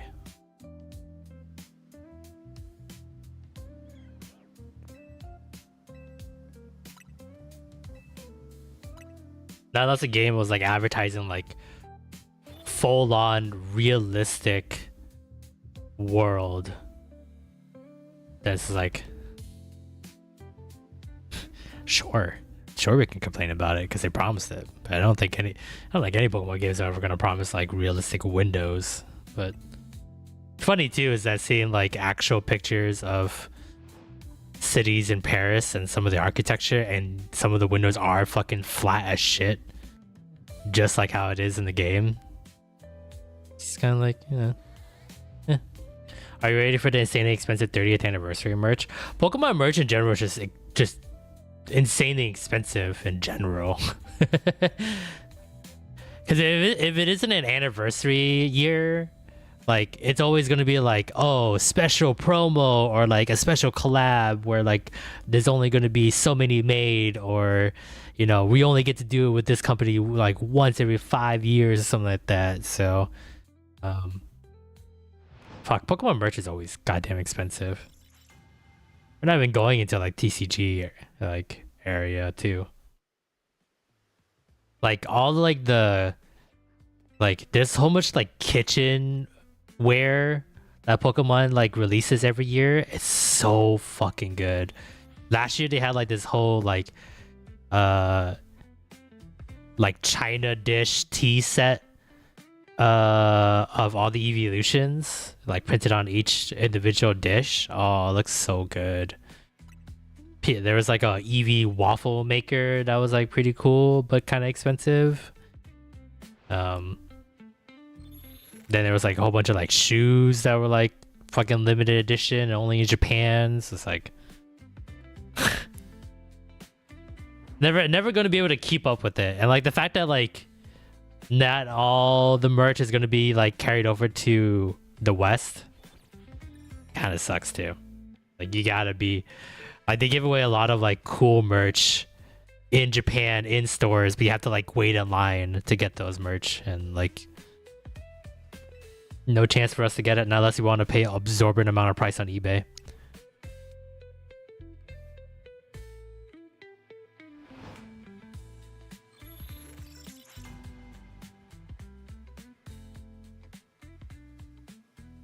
Be cool to see though. I'm always like blown away with like the cool ideas they think of for Pokemon merch. Just whatever like cool creative thing you can think of, and you just they got like 1,000+ Pokemon to choose from to be like the focal point of that merch. Then they always kill it.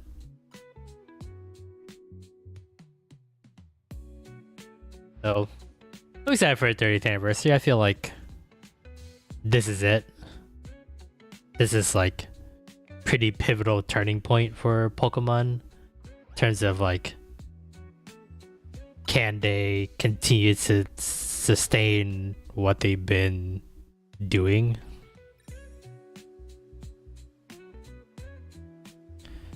Like we'll get a $70 collection of Gen 1 to 3 instead of just putting it in NSO. Holy shit. Holy shit. That would suck. We'll put it past them. I mean, like,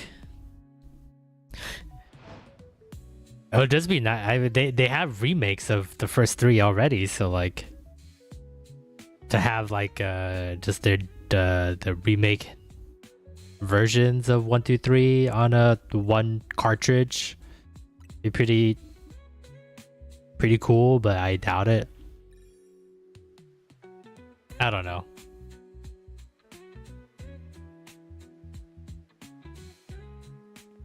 They could at least add experience share.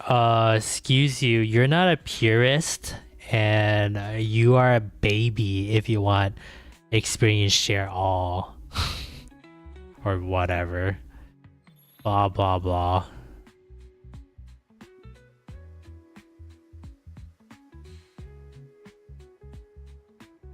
A collection would be pretty interesting. Maybe you're right on that. feel like Pokemon is gonna be very like, we're gonna do Pokemon Champions, and I feel like they're gonna do some kind of weird like little spin-off game. I doubt it'll be like, not like at the level like Mystery Dungeon or anything like that, but something like, I mean, they got Pokepia, but I feel like they have something else in the mix that they want to do. But other than that, not much for Pokemon to come out with, other than Pokemon Champions, which would be very interesting to see how that plays out, and Pokepia. But there's no way they have Gen 10 ready. I mean, the leaks have been going crazy with Gen 10. But the fact that they said they were gonna take their time, and they actually went through with their promise and took their damn time. Because like Sorry and Violet was like 2022. We're like 4 years later. Like, I know we're due for a Gen 10, but it's like cutting it close.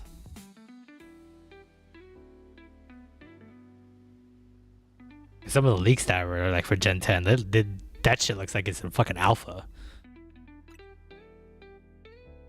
Yeah, we'll definitely get an announcement. We'll definitely get like the name and see if the leaks were right about the name, and then I feel like we'll definitely get at least like an idea of what kind of region we're looking at, like, you know, what we're basing off of.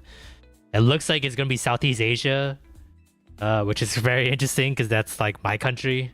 That's like where my family's from. So like very interesting to see like if any part of Vietnam gets into the game, or like they really focus on one thing. It looks like they're focusing on one thing for some of the leaks, but yeah, I'll be hard pressed to believe that they'll release Gen 10 this year. Announcement day, yeah, for sure. You're correct on that.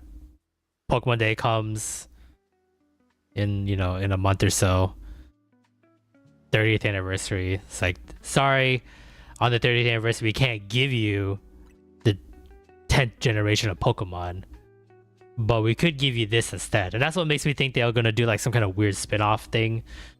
I don't know, like a la like Pokemon Rangers or Pokemon Conquest, like something like weird that you never think Pokemon would do. Pokemon needs a Breath of the Wild moment. It's so stale. Yeah. I think to me it's like they haven't found something consistent. They haven't found something to where like they want to. They just keep experimenting, which like, granted, like I wish they just did that in development and not like per generation. You know, but I don't know, Pokemon and Zelda are so different that like I don't know, changing the formula of Pokemon is really needed, because I think it was, I feel like Pokemon was like almost near perfect by Gen 4. So like I don't know if like changing the formula really mattered. It's just the fact that like they started like fucking with the formula and like Gen 5 onwards, and then it just got to the point where like, does Pokemon know what they're doing anymore? And people were just like, this is boring. But I don't know if it's because it's the same shit. It's always like the random shit that they do that pisses people off.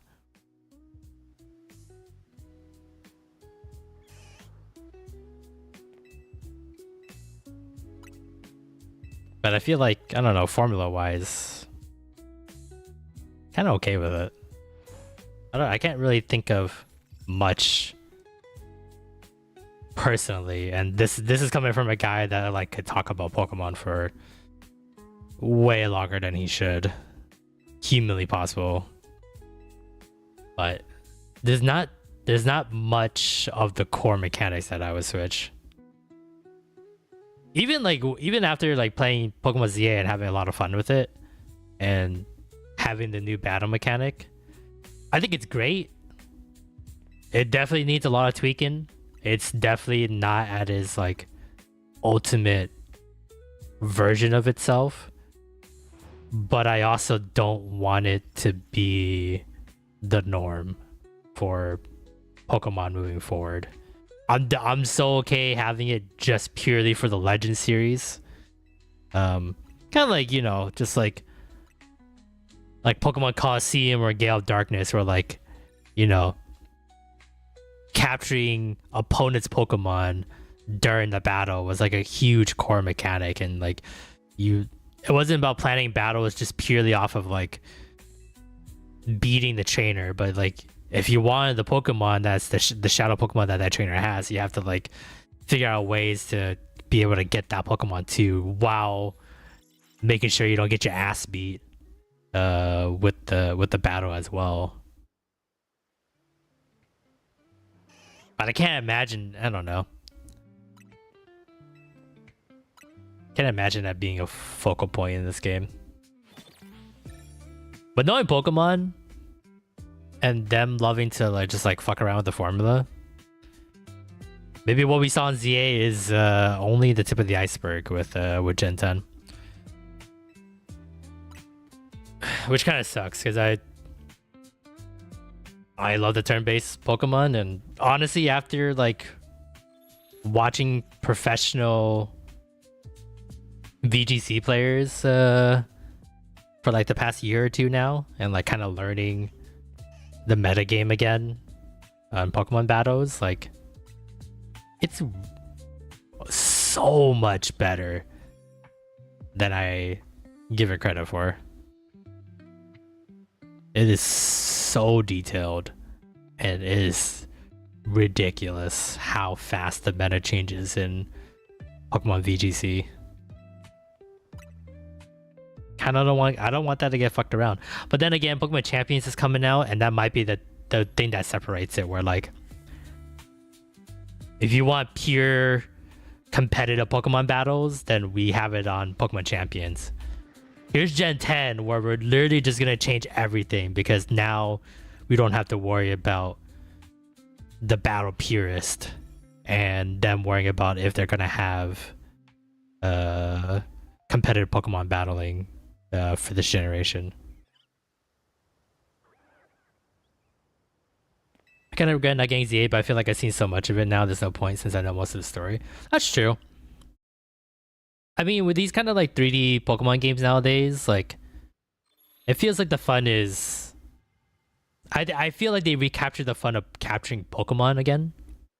So Arceus, the Let's Go series, Pokemon ZA, like not unless you were super hardcore back in the day with Pokemon, you would get like your favorite 10, you know, and then you'll play with that throughout the whole game. But like in these like newer games, like it's pretty fun just to like capture 40, 50, 60 Pokemon and like kind of start rotating through your Pokemon to have like 8, 9, 10 different teams, because you have it easy now on training Pokemon, which wasn't the case. Like I remember back in the day when you played old Pokemon, like you look at a guide, or you look at the guide that you bought, like the paper guide, a little strategy guide from GameStop, and then you like look at the Pokemon roster and you like choose your 6. And like if you had one Pokemon that was like almost at like late game, end game, you would have 5 Pokemon all the way into that point. Like you wouldn't catch another one to cover for you. Like you'll make do with the 5 kind of thing. So Pokemon trainers nowadays pretty spoiled in terms of the amount they can have throughout a playthrough. All done with my work, rewarding myself with a ramen and boiled egg. Oh fuck yeah. Ramen all day, every day, baby. But I do think ZA's story... Again, I'm not sitting here thinking ZA is like the upper echelon of Pokemon games. But But the way Pokemon Company has gone these past couple generations, this is the first time I feel like, oh, this is like a major step in the right direction. Or like, they have the idea. They should have had this idea a long time ago. It's like how they want to write a story, how they want to have characters, how they, you know, want to mix between drama and comedy, and like teams are good, and like the difficulty was like good enough, and the gameplay was fun. But man, so close. There's just so many small things to tweak here and there with Pokemon ZA.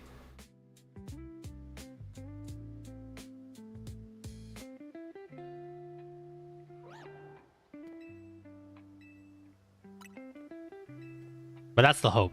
That's the hope that like all this experimenting with from Gen 8 to Legends Arceus to Gen 9 to this Gen 10, it would be it.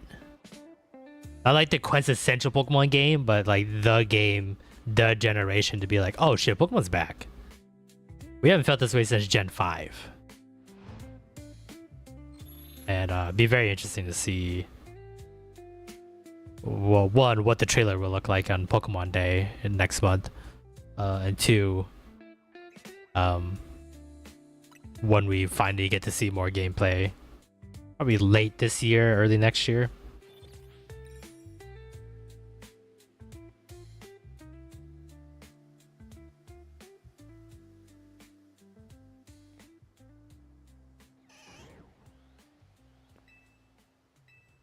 I haven't looked at the Pokemon screen in a while. I should probably see if there's any shinies right here. I keep forgetting.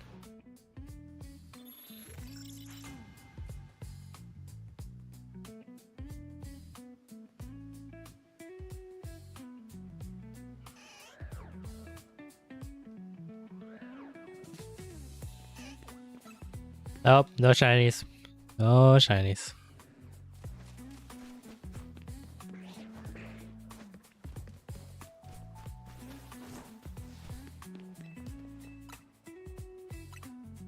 Damn, shiny looks like running pretty bad.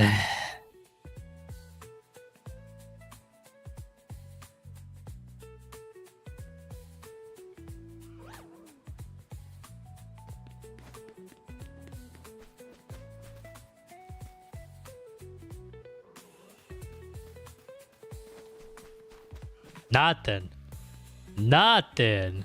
Yeah, you know what? I'll change the spot. I do need more Finnegans. And I know the spot for Finnegan. I only got one. So this would be a good one to go get. To get more of.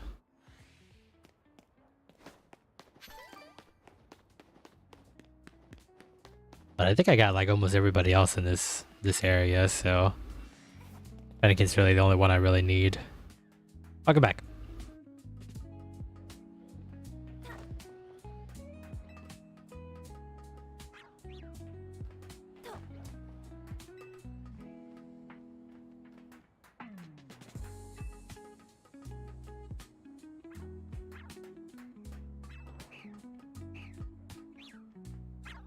To pee. Oh, good thing you peed. Okay, Finnegan's there. Alright, let's set this bench now.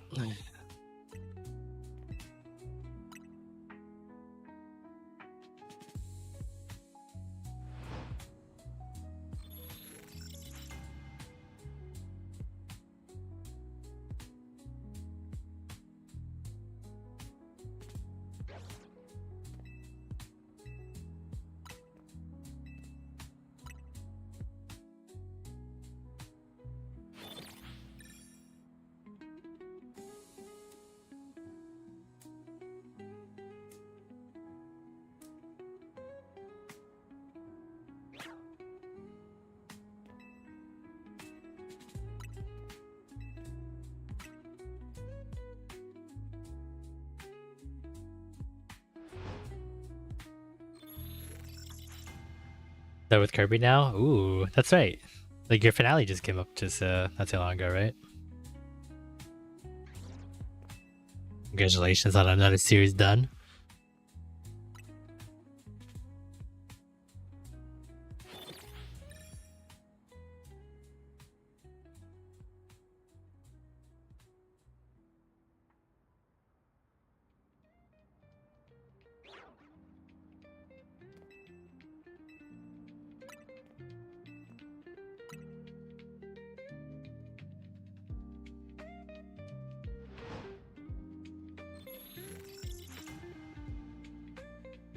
I'll have to figure out what to do next.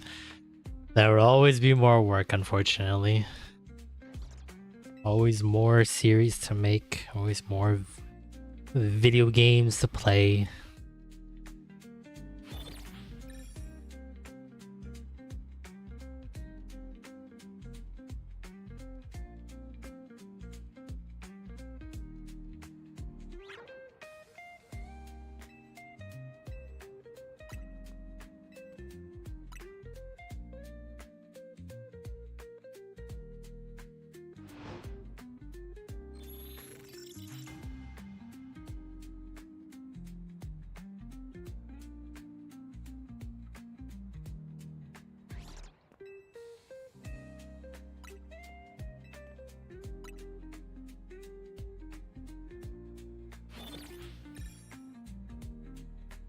You have a few options. DK? Mario? So many games, so little time. Ain't that the truth?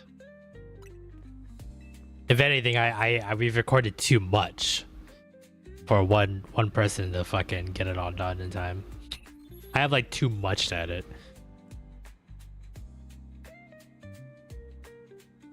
Twilight Princess HD, Poke Park 2, Octo expansion for Splatoon 2. Ooh. Those would be very interesting. I feel like Poke Park 2 would be the most ideal choice, right? Because that's the one that you have the most passion in. Because you really love the first one, so... Also, how many people are like busting out content for Poke Park?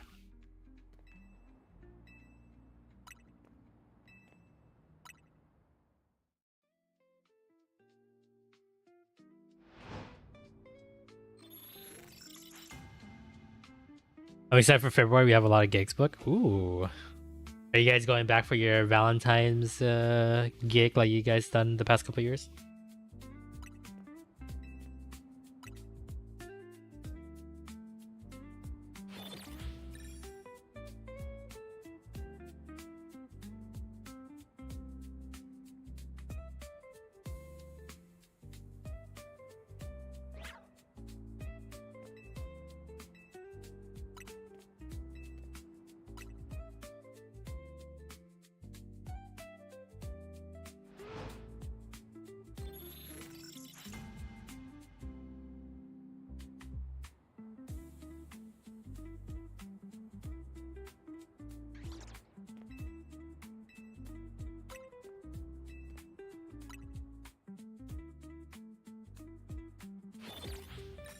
I'll fish, but I like February because my birthday month. Oh, that's right. Are you doing a special stream for your birthday? Did the last year, right?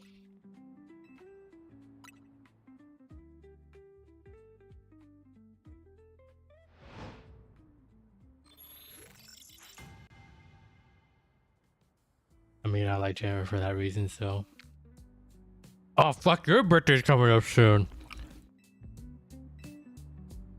Fuck, can, like, you guys start making, like, a calendar of, like, all your guys' birthdays so I don't forget?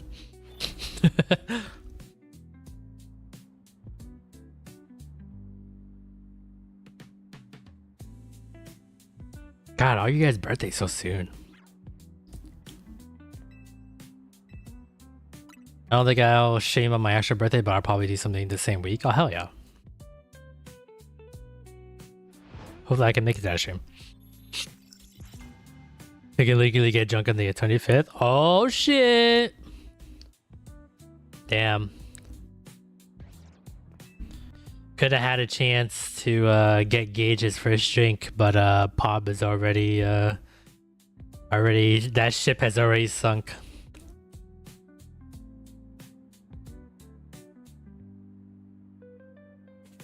Guys can't get drunk until 21. Well, here's the thing. You can get drunk under 21. But no one's stopping you, per se. Not like I've had experience drinking below the age of 21. Just saying, that law doesn't stop a lot of people. Us Canadians can get drunk at 18. What's I guess I can only ask Eden this because he's the only one old enough. The youngest you guys have ever drank alcohol?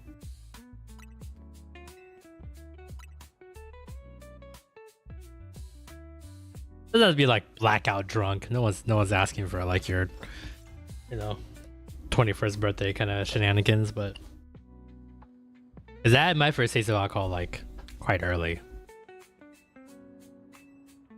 Not earlier than I thought it would though, but like 12, 13-ish. When I had my first taste of alcohol.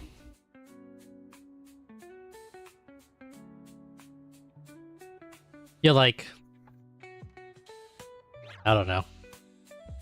Rite of passage doesn't feel like the right thing to say, but you ever feel like when you're a teenager and you just see all the adults doing adult things, you're just like, oh fuck, I want to do the adult thing, and then you're just like, then your dad's like, usually the cool parent, you're like, hey, you know what? You want to feel like an adult? Here, take a couple swigs of this. Took a tiny sip of beer when I was 17. It was gross. Does that even count? Yeah, that counts. It's something. You had your first taste.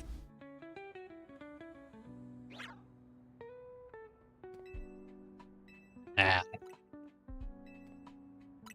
Too bad we couldn't get the get together.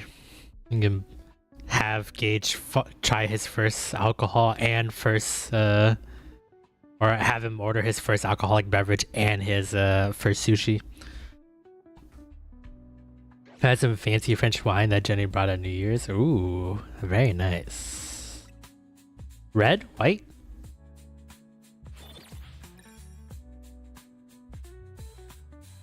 I don't really like wine too much.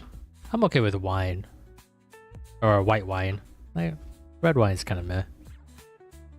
Ooh, red. Very strong. I was chunk during Gage's one Stardew stream. Damn, how much did you have to drink? I remember you saying that. Or I remember you were talking about that. How much did you drink though?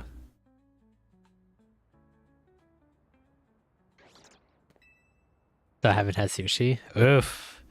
If you haven't lived. You haven't lived.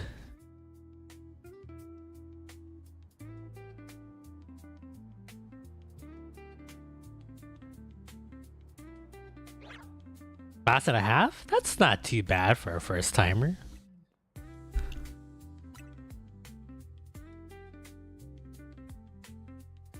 That's not bad at all.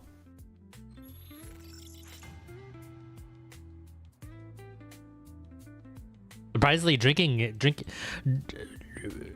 your alcohol tolerance, yeah, it kind of depends on like your lineage per se, but I feel like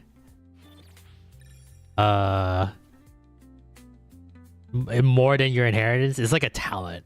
The more you do it, the just better it is that you can have better alcohol tolerance. It's crazy because it's literally poison. But they do say if you take a little bit of poison, you'll get immune to certain that type of poison. Not saying you guys should drink every single day, but just saying it is a skill you can obtain.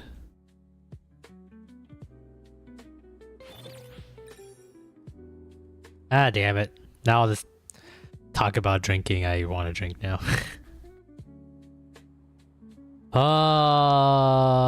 But I work for the rest of the week. There's like no days off for me.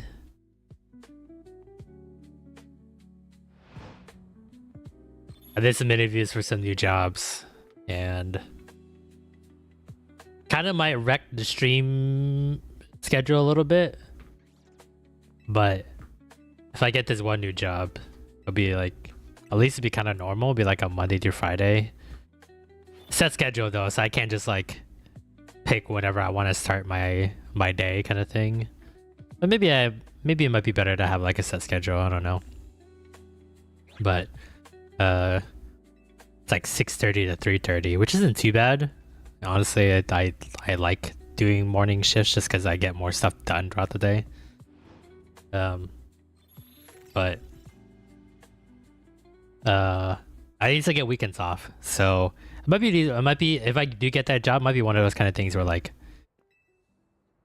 I might just skip Wednesday, or maybe I'll throw Wednesday in. It depends on how I feel.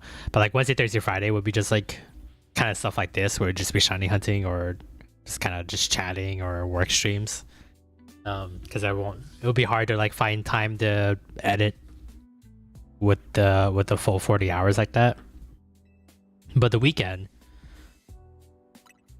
maybe even like Friday too, maybe we'll like go deep into the night. But I might stream heavy on like Saturday, Sunday. Like I might start earlier, like 12 p.m. or 2 p.m.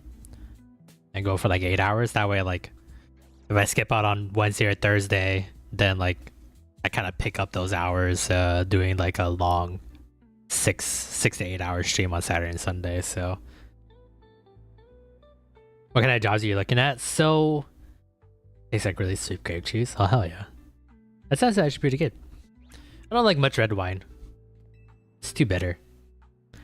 Good luck getting the job. I really need to find a new one too. This one I have now is terrible. Like the job I have now isn't bad per se. I don't want to say much just because I'm still have the job and I'm not really supposed to like talk too much about like the things I do in my job unless I get fired or I quit. But what I can say is I was like, the job's not bad. It just isn't something I want that I thought I wanted. So, but this one I did an interview for. Be pretty cool to have. Yeah, maybe I can say it. It shouldn't be too bad. Not like I have the job yet. It's a kiosk job. So I don't know if you guys ever seen when you guys are going grocery shopping or anything like that, or maybe I can find a picture of it. Because I know the type of kiosk that I would fill.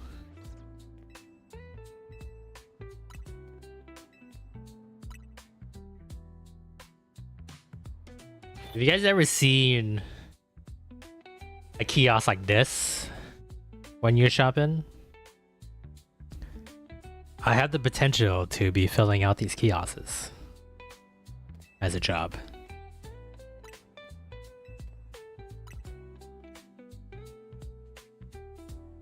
I didn't realize it was gonna be this particular kiosk. I think there's like a couple other variations of a Pokemon card kiosk, but I believe this one is like the main one from what it sounded like when I was doing my interview. So I just go to the warehouse. I like load up a company car. I don't have to use my own car anymore. My car's like in the shitter. That's like past year, but I keep getting jobs that like require me to drive like 50 to 100 miles every day on my own car. I get gas reimbursement and stuff like that, but the reason I like this job is that like I only have to drive my car twice. Once to the warehouse and then like one going home, right? Because the warehouse is kind of 20 minutes away from me. But there's a company car. And I just load up that company car and then I just go on a route and then I go find these kiosks. Then I like get my pitchfork and then I stab everybody on the way to the kiosk because people are just resellers just waiting and salivating to get to this machine. And then and then I fill it up, and then I close it up, grab my pitchfork, and try to wade through the resellers, and then move on to the next one. I really love both my jobs. That's good. I think that's the main thing, is I don't really like this job that I have. It's fine. It's a job, but I realize that, like, if I'm going to suffer, I might as well suffer at a job that I kind of like, and I feel like this job I might like. So to me, it's pretty straightforward, you know? I have like 8 vending machines to go through, fill up 8 vending machines, come back, clean up, go home, start all over again. So not really in love with the 40 hours, because that means there's going to be very little sleep for Peter on top of streaming and recording and editing. But I think if I just give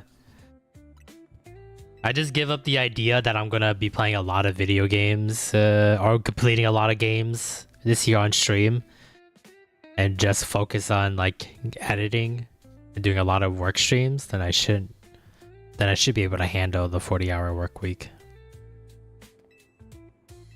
And if I still need more money, I always have Amazon to fall back on to like do more, right? Because this is a Monday through Friday job, so there's no weekend shifts. Sometimes there's like overtime, and sometimes they like something happens, they might need a guy on weekends, but for the most part, as long as everyone does their jobs Monday through Friday, it's not bad, you know? So, but it's these kind of jobs. It's just merchandising jobs where like I go in for a certain company and then I like fill up the store with like their product and make sure like the shelves are full with their product. I just like this one with the kiosk because like I don't have to deal with the store, like say like a Target or like a Walmart. I don't have to deal with them to get product from their back room out onto the floor. I have to bring the product with me to this kiosk. So it's like, I don't know, cause I'm a middleman. Not like I don't like talking to people. Nope, scratch that. I don't like talking to people. Streaming's fine. Streaming's totally different animal. But I don't like talking to RL people for some reason. So other than maybe like talking to like one manager to like let me in the store if like I come in early enough, or you know, whatever. I don't have to talk to a lot. Like the job I have now, I have to talk to quite a few workers in each store to like get my work done kind of thing. This one is just like, I have all I needed. I have the dedicated space that, you know, that the machine's supposed to be there. I should just come with my car, load up my dolly or whatever I get, roll it out to the kiosk. Hopefully someone doesn't punch me and steal the Pokemon cards from me. and then like, you know, unlock it, throw it in there, clean it up, dust it, and then be done. That's the idea from what I've been told. But we shall see. So I did that. So I did an interview for that. I'll know by Friday if I have it or not. So fingers crossed. Kind of sucks. I feel bad. I don't like doing this to like, you know, my other job where like I just passed 90 days at that job, so like technically I should be like stay there for like at least a year, but I don't know.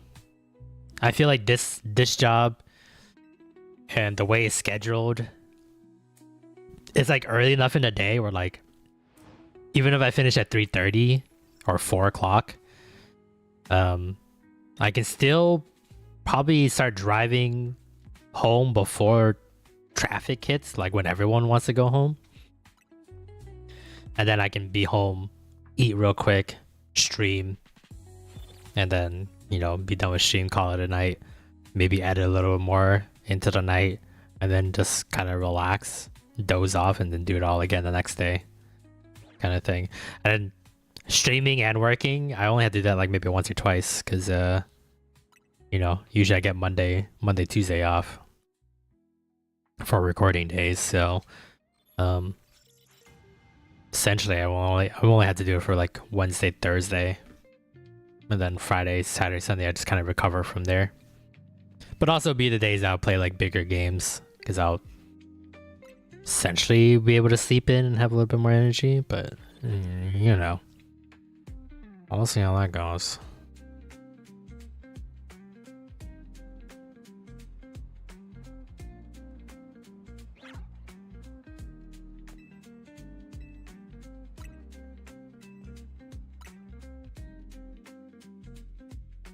But as I was thinking, like, it's a set schedule. It's always going to start at the same time. And if all things go well, it should always end at the same time. I will be a team player and like help out if like something bad happens. I'll say a little extra, but like for the most part, I even told him, I didn't tell him I did YouTube or anything like that or streaming, but I did tell him that like I'm a freelance video editor. So the scheduling works out better for me because I would do my freelance video editing at night, which is not the truth. So I even told him too, like I didn't want them to like hire me and then like all of a sudden the YouTube channel blows up. I highly doubt it. But then I want to put more time into that. Then I might have to like cut back on hours or, you know, find another job, which would suck to do because I hate doing interviews and I hate having to like be in limbo with jobs. But you know, if you guys make me really popular, then I would choose you guys over almost any other job at this point. So it's on you guys. You guys are the reason companies will hate me. If I have to put the blame on anybody.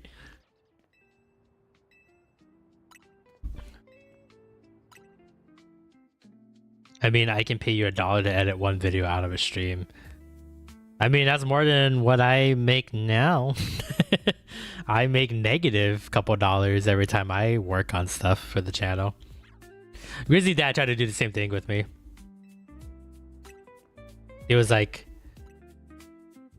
I think he was like listening to the podcast episodes. I don't know why, because I haven't uploaded an episode in like a year or two. Yeah, just because we've been so behind on stuff. And he's like, are more episodes gonna come out? I don't know what the fuck you guys talking about, but I like hearing your voice. And I'm like, no, because it costs money to make those episodes, and I don't got none. He's like, I'll give you, how much would $3 get me? I'm like, I get you a 2-minute intro, a 2-minute code opening on an episode, and done. And that's it. Cause like it's crazy how, like, I don't know like the ballpark number, and it's not like we spend a lot of money on recording gear or anything like that, but just like the time and the effort to like make anything, make one podcast episode, make one Let's Play episode. It's weird that it costs money, you know? Like, you don't think of it. Like, you know, we recorded like Paper Mario last night. And in my head, I'm just like, I'm having fun with my friends. And we're like joking around and like doing silly voices and like, you know, playing an amazing game. But like business side of Peter, like logistical Peter, is thinking like, oh yeah, we recorded for like 3 hours and this is like 3 hours of everybody's time. And like, you know, we had to buy the game and then blah, blah, blah, recording software. And like, you know, I pay for the audio software that we record in. And then, you know, just everybody's time that they had to take out of their night to record the session, stuff like that. It's like, let's just go nightmare. Crazy that it costs money.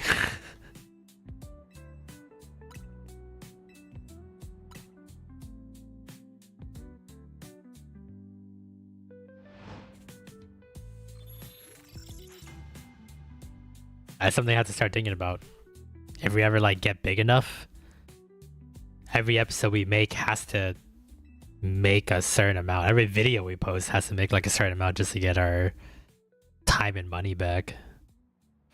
I wonder how long we can just keep pretending to be okay with running into the negative every day. Spend like $0 on all my crap. Yeah, but like say like your new mic that you bought, right? That was like what, $80 or something like that? $100? That's something. The computer that you edit on is something. The time you spend on editing a video, it's like that time is money, you know? Like there you go, $250.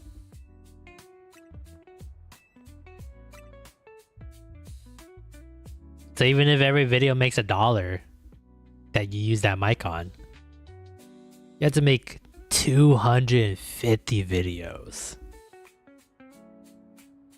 to kind of break even on that. You know? You want a new arm stand, you know, you have to factor that in. You know, and then like you don't even have an arm stand yet, so like you're doubly fucked. You're just sitting there like on the negative. Like you're not paying yourself for the time you're recording it. You're not paying yourself for the time that you're editing it. You're not paying for yourself for the time for marketing and uploading it onto like the YouTube channel. And then like, you know, if you want to make a short out of it, or you know, you want to post it on social media or like the Discord server, that costs essentially money.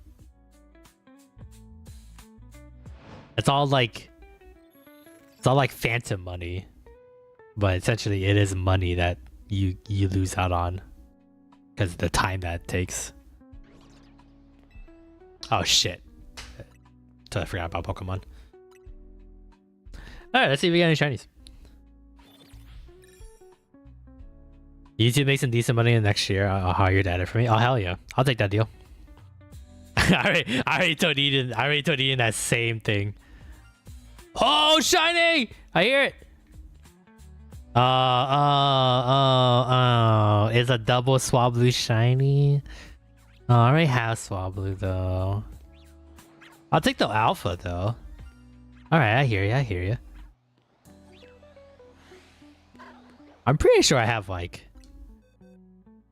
I'm pretty sure I'm done with the Swablu line, right? Where's Swablu? Yeah, I already have both. No, but I don't have an alpha though. I don't have an alpha shiny. Waiting for something to happen for so long. Welcome to shiny hunting.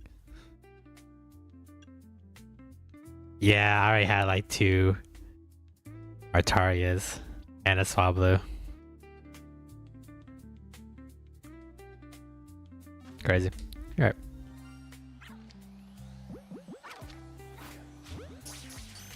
I will take that alpha. Oh nice. One shot. It's that Fennekin that I wanted. That's what we're here for.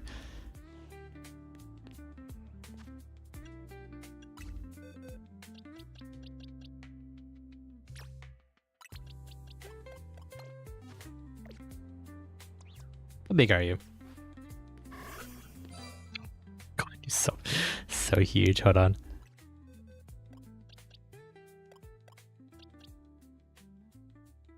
Is there not a bench on that side? There's only a bench on this side. Right here. Which is close enough. It's within 50 meters, so then it would always keep re-rolling for that Fennekin. Essentially you could do like something faster where like you can like walk to like this corner, I believe, and then like come back and it'll be like a different Fennekin every single time.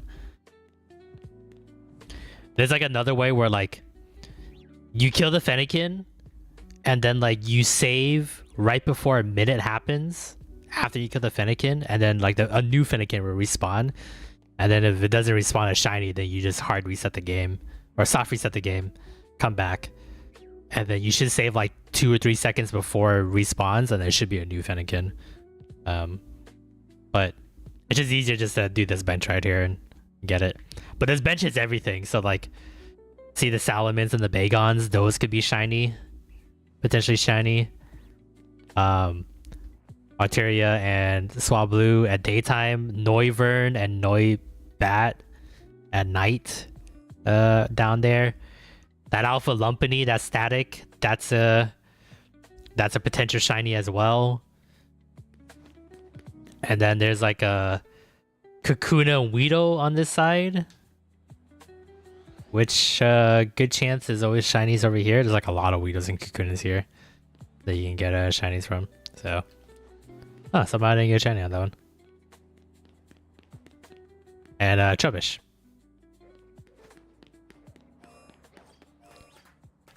So you ever look at my boxes? I have a lot of the same Pokemon because pretty sure I was going for Fennekin for like 2 days straight, and I only got one shiny out of it.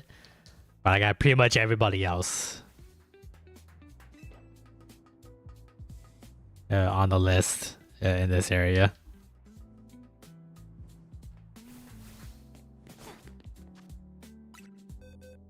Can I like? Oops. You have shiny trash? Oh, sir, I have. Here's one shiny trash. But it was at the point where like 1, 2, 3, 4, 5. I got 5 small shiny trash and 1, 2, 3, 4, 5 big shiny trash. And one of them is an alpha too.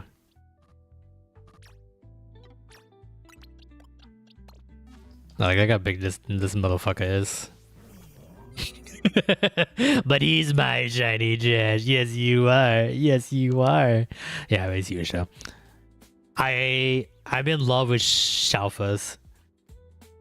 Shiny alphas are fucking so funny to look at, and they're so cool. He's huge. Do I have it in the regular? Yeah, see, I have 2 alphas of that size, so ridiculous.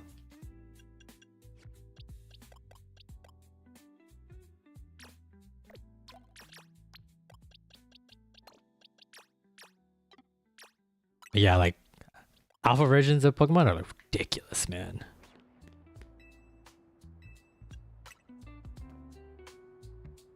Like, look at the size difference between these two. Crazy. Crazy.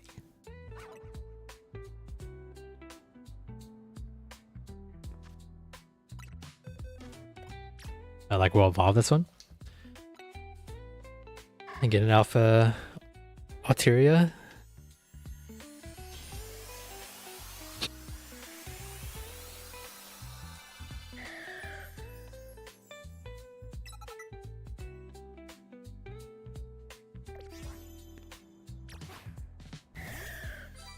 Look how big that fucker is. Look how big that fucker is. Compared to like the regular ones.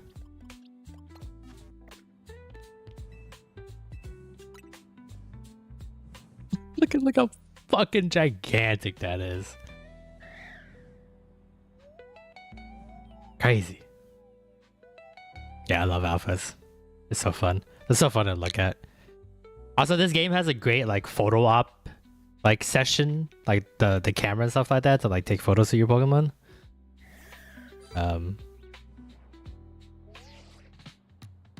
Like I could like do this all day, honestly. I'm like changing my outfits to like match the Pokemon and just fucking try to do a crazy photo op with my Pokemon.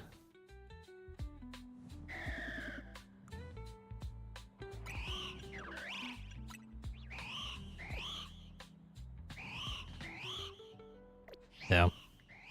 Yeah, we hear you.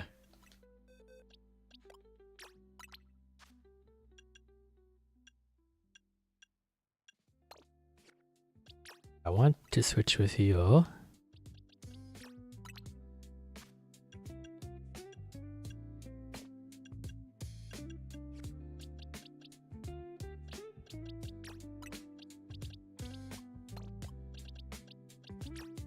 Yeah, I better forget this one's in this box. Gotta put it in here.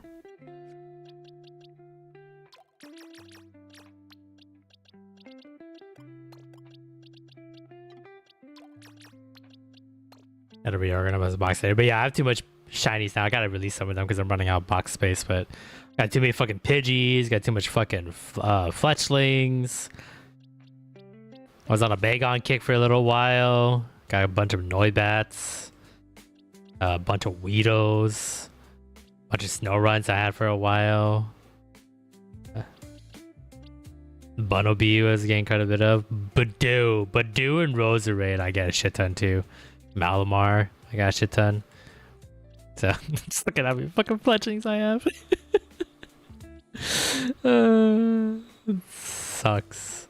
It's because they're all over the map, so like no matter like what you're trying to respawn, there's something around. So alright. Well, back at it. Not what I was looking for.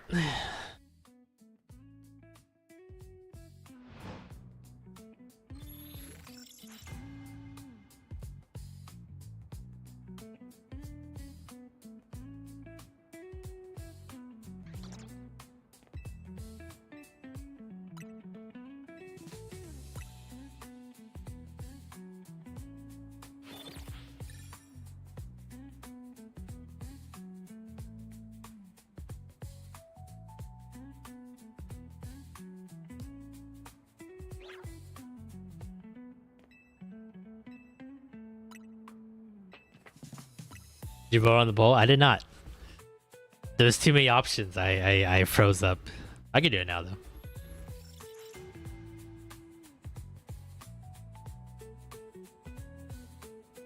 I was like, so much, so many different things I could choose from.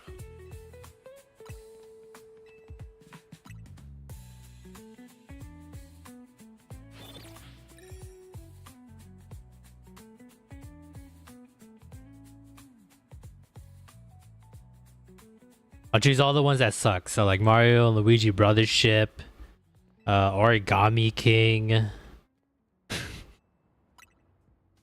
Brilliant Diamond. I'll choose that one. Oh wait, I can only choose 3, huh?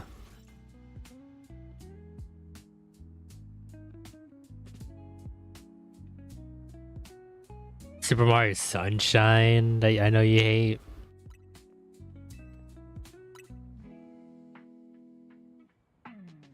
Yeah, I'll just choose games that are good. I like that game.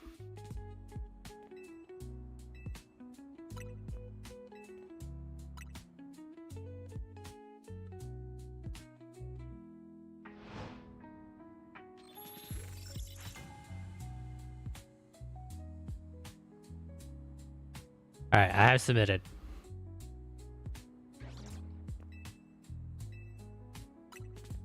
All the ramen nudes are gone? Oh no, not all the nudes.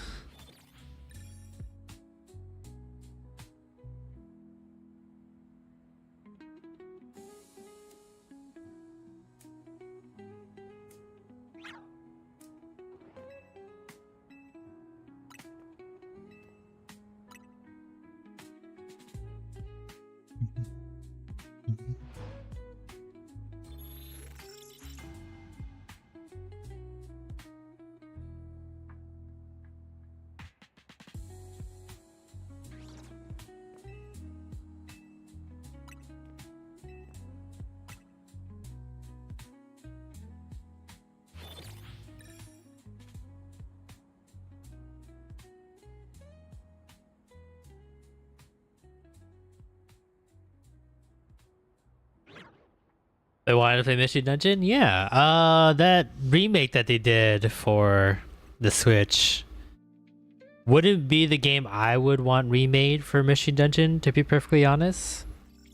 But I thought they were going to start remaking all of them, which would have been really cool. But it looked like they were only going to do the first one because it's like a legacy kind of idea. But that first one is definitely not the best one in the series. So unfortunate they won't remake the other ones, but maybe if you like this one, then you'll think about playing the other Mystery Dungeon ones, which are 1000% better. I ate like another half bowl. That's how hungry I was. Hell yeah. Back in my heyday, I usually take out like 2-3 bowls of ramen.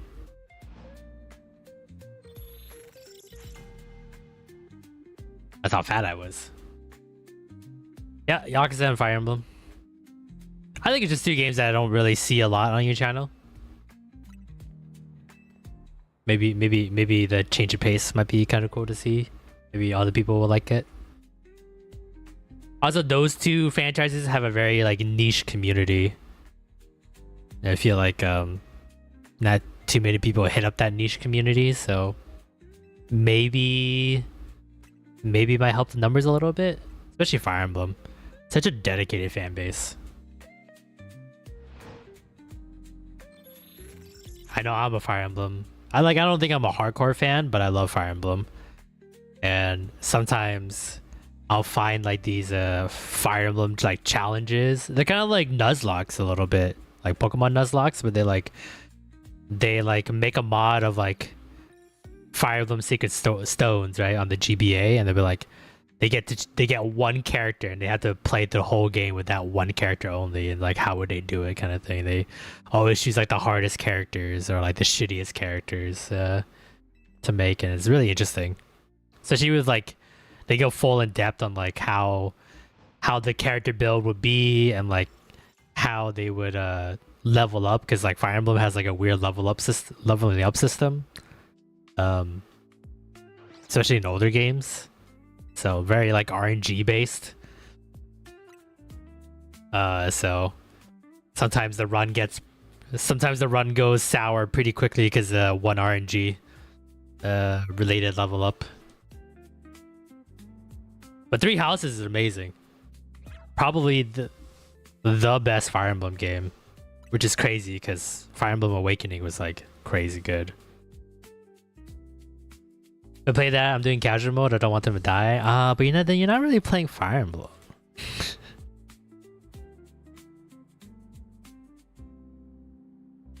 If you don't want them to die, either get better or just hard reset and like restart the whole level over. You have to suffer. That's the whole point. And the crazy thing is, like now with Fire Emblem games, they have like the rewind button, where like you can like rewind time like a couple turns, and sometimes like almost like the whole battle. And then you can essentially just redo the battle. So make the game annoying, I guess. To me, it makes you play more carefully. Can't just like go guns a-blazing and just like send all your guys in there and like, just try to bum rush the entire chapter. You gotta have to like play strategically. I feel like it's a fair trade-off, honestly. Your character dies, like, can you live with that? Or do you think you'll be able to beat the game without him? Or, start over. Play better. Obviously, like, sometimes it sucks when it's like, you do everything right, but then you get hit by a crit. That always kills shit, but I don't know. To me, it's like the challenge.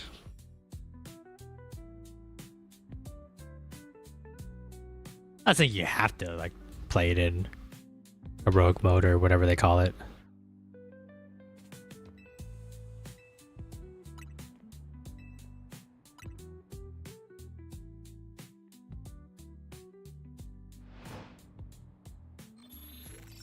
I'm just saying, like, the game's kind of built on you have to redo runs. Back in the old day, if you wanted to like power level characters, you would have to like cheese your way through arena matches in a chapter on a level, and then if your guy dies in the arena, they die for real, and you have to like fucking redo the whole thing over again. That shit sucked. That's the price you pay for gambling with someone's life. To try to power power level them or try to make a lot of money. Now it don't matter. You got all the quality of life stuff that Three Houses gave you. You don't have to do that shit no more.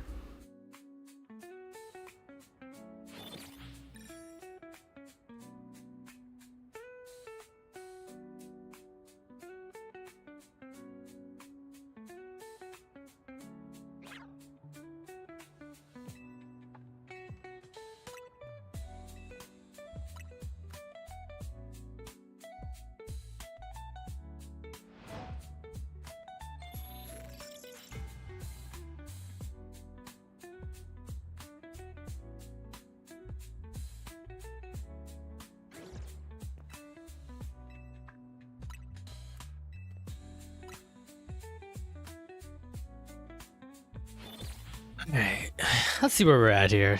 See if Fennekin's is shiny on the other side. Or do I get more swap blues?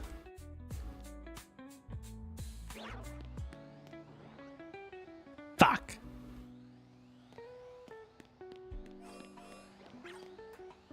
No, at least Lumpany's not shiny. Definitely don't need more alpha Lumpany's in my life. Let's see the night version of Fennekin is shiny.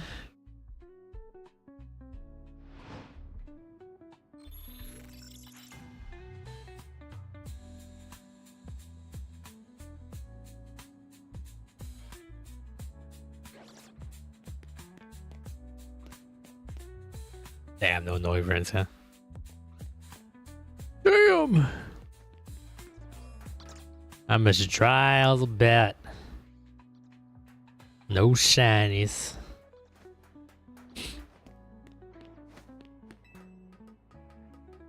Excuse me. There's an Eevee around here too, I think. Yeah, like down here. Sometimes that can be a shiny too. But only in daytime. Eevee show up.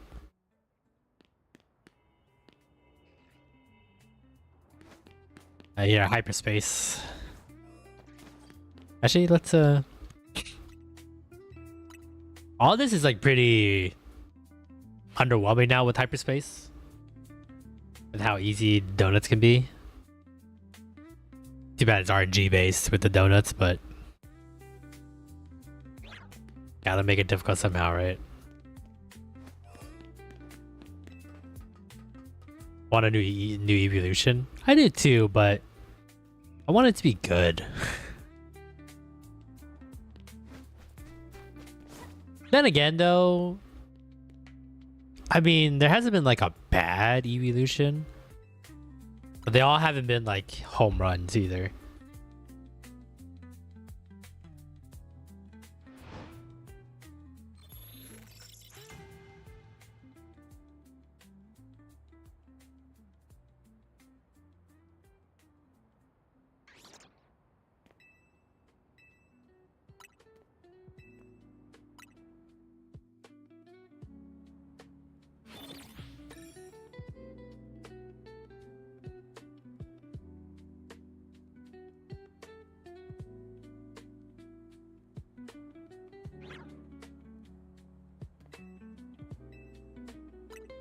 I don't know. New evolution, huh? It kind of also depends, like, where they're going with in terms of the game itself, right? Like, it definitely feels like evolutions are like tied to the generation, or they try to tie it to the generation, or like either it's kind of themed, like kind of like it a little bit, or like they have like an idea that represents it.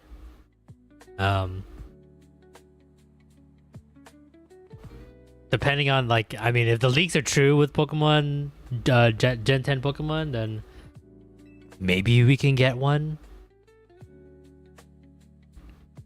I want a dragon one. Yeah, I don't know. It's I don't think they'll do bad on the evolution. I feel like it's gotten to the point where like we've won it so badly that the expectations are too high. So now whatever comes out is not going to be. It's not going to do it for people. Because I don't remember that much chatter about Sylveon. You know, like every generation we want new evolution, but I don't think anyone was like. I don't think everyone was just like, oh my god, it's been 1,000 years since we got an evolution. But now it's been like a full 10 years, right? 2016 was no 2013 X and Y, right? So it's been like 13 years now. 2016 was Sun and Moon, I think. Or no, 2015 Sun and Moon. God, I can't remember my Pokemon years now. I don't know. I want an evolution too, but I feel like I feel like it's not gonna stack up to everybody's expectations at this point. And I'm afraid for that Eevee.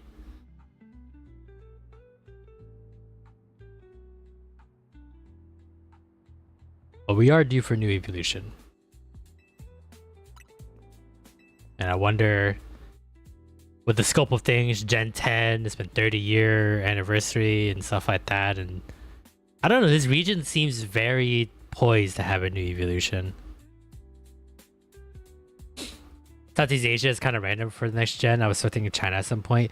It seems like, from what it looks like, from some of the leaks, that like, I feel like they're kind of going a Sun and Moon route, where like they want a more centralized area where like it doesn't feel so big and empty. They can like kind of really fine-tune an area, and then obviously like because it's in Southeast Asia, the DLCs like they can try to spin more Japan areas in the mix for DLCs, right? Because like it's kind of what we had in Scarlet and Violet, which is very surprising to me that we like had like essentially one area, Blueberry Academy, which is like technically Gen 5, right, in the US, where it's hard to tell where that dome is. I don't really know where that dome is, whether it be like in the Atlantic Ocean or whatever, or the Pacific. But you got Kitakami DLC, which is like clearly Japan region. And like Spain is like kind of in the middle of those two kind of things. So I'm like, I wonder if like, you know, the idea of having Southeast Asia was that they wanted to base some DLC off of more Japanese regions. They did like the like main four cardinal directions of Japan in like terms of like, you know, big regions, but there's still so many areas of Japan that has not been done to in a Pokemon setting. So I wonder like they're thinking about, on top of the game, you know, the DLC, what areas do we want to bring back to? Because my guess is that like, because it's Southeast Asia too, it's closer to the Pacific. And my guess is that they're gonna do a DLC where it will be back in the Lola region, where we'll be back in Hawaii. Because remember, like, you travel to different islands in you know, in Hawaii. So, like, could they just make it like just a random new island and then kind of like make a generalized version of like all the Hawaiian islands put together? I mean, there's some very small islands I don't think they did in Sun and Moon in Hawaii that they have, but those aren't really like something you can truly base off a whole story behind DLC wise. So like that's kind of my assumption of why they did it. So they haven't had like a Asian region in quite a while, minus the DLCs, and I guess Legends Arceus. But that's my guess of why they're doing it. Very interesting thing. Honestly, I think that's one of the underselling points in with Pokemon is that I feel like they hit the areas very well. Some better than others. I still think like Sword and Shield and Scarlet and Violet, there were points that like, yes, it does feel like it's England. Yes, it does feel like it's Spain, but not enough. But I think for the most part, I think they've done a very good job in their research of the area. But we'll see. I'm very curious on what part of Southeast Asia, because like those, I don't want to say there are a bunch of nothing burgers out there because you know, one of them is my own country. But Southeast Asia is like I don't know. It'd be very interesting to see. My guess is that maybe they'll do like Singapore or something like that, very like city like. That's so kind of like an island, or like Taiwan or Hong Kong or anything like that. But I don't know. Oh, Gen 10 is a turning point for Pokemon. I hope we can see their redemption arc soon. I hope so too. I mean, like the thing is like, I feel like their storytelling was getting better. Scarlet and Violet main storyline was like, yeah, it was kind of bland in some points. But I thought overall, tying everything together with the, you know, the three kind of like different routes that you could take to get back to the one route storyline was like pretty good. Never seen Pokemon Company do something like that before. But it could have been better. There was definitely some lows in like each of those routes, but yeah. I think another 510 too much water. Yeah, that's the thing too. Is like this area. I mean, it was only an alpha like leak that we saw, but like with Southeast Asia, you know, there's not a lot of real estate you can go about. Like, there's not a big plot of land, right? Like, it's a lot of little land around a lot of water. So, you know, how much water compared to like Gen 3? I think if they're doing some of the regions I think they're doing, like it's gonna be way more water areas, which like, I don't know, traverse water more. I don't know, like make it cooler, add more stuff into it, right? Like in Gen 3 they add like a sunken ship that you can like kind of go through, like maybe add more of that kind of stuff. That's what I was thinking. I was thinking like Singapore, because like it's very heavy city like, and I think we've seen that they are just fine doing this big map that has like a lot of little things in it in Legends ZA, and I can fully see them doing like purely Singapore and going the ZA route, where like there's not too many far places to travel, but it's more dense inside the one generalized area. Especially if you're thinking like I'm thinking like Singapore resorts, where like, you know, it's so big, this area, that it just has like 25 resorts inside of it, and you just like go through the resorts to like, you know, getting badges is like not even like a core concept anymore with Pokemon. So I don't even know like exactly what it could be. Maybe they fuck around and do like Sun and Moon again, where it's just like, hey, you know, just fight 4 kahunas and that's it. It could be that same bullshit, which I was not a fan of in Sun and Moon. I'm okay with like kind of like forgetting about gym leaders, but like 4? Well, I think it was like 6 overall, but like, come on, that's not enough. That's not enough boss battles for a Pokemon game.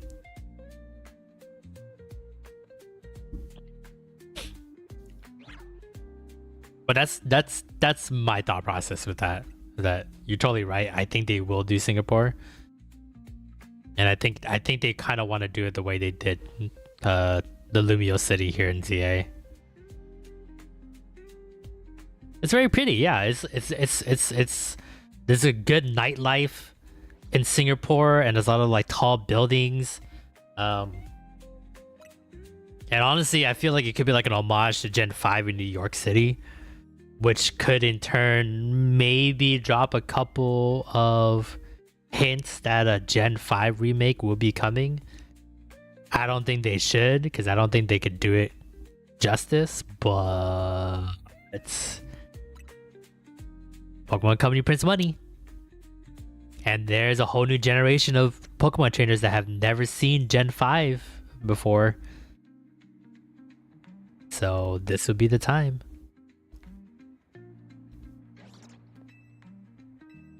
I don't know. But that's my guess. Yeah, Singapore, Hong Kong, Taiwan, those are like second world countries that have like big cities and like a lot of nightlife that you can go through, and be pretty interesting to see them do that. I don't know if they will do a combination of all those kind of cities, but we will see. I honestly thought they were gonna do Australia. I thought Australia or Canada, or even like Mexico or like more South America. Those ones I felt like are more due to have a game based off of them than anything else. Especially like South America. The Latin community for Pokemon is like insane. Like they love Pokemon. And they made a whole new division for like Latin Americans to like have Pokemon cards be translated correctly now for them, like video games and like the anime and stuff like that. They have a lot of big time voice actors for the Latin American versions of the anime. So it's like, it's so crazy to me that they haven't like fully delved deep into South America.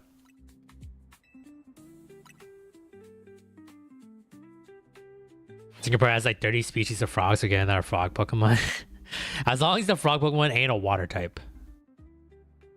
I'll take a fire frog. We haven't had a fire frog yet, right?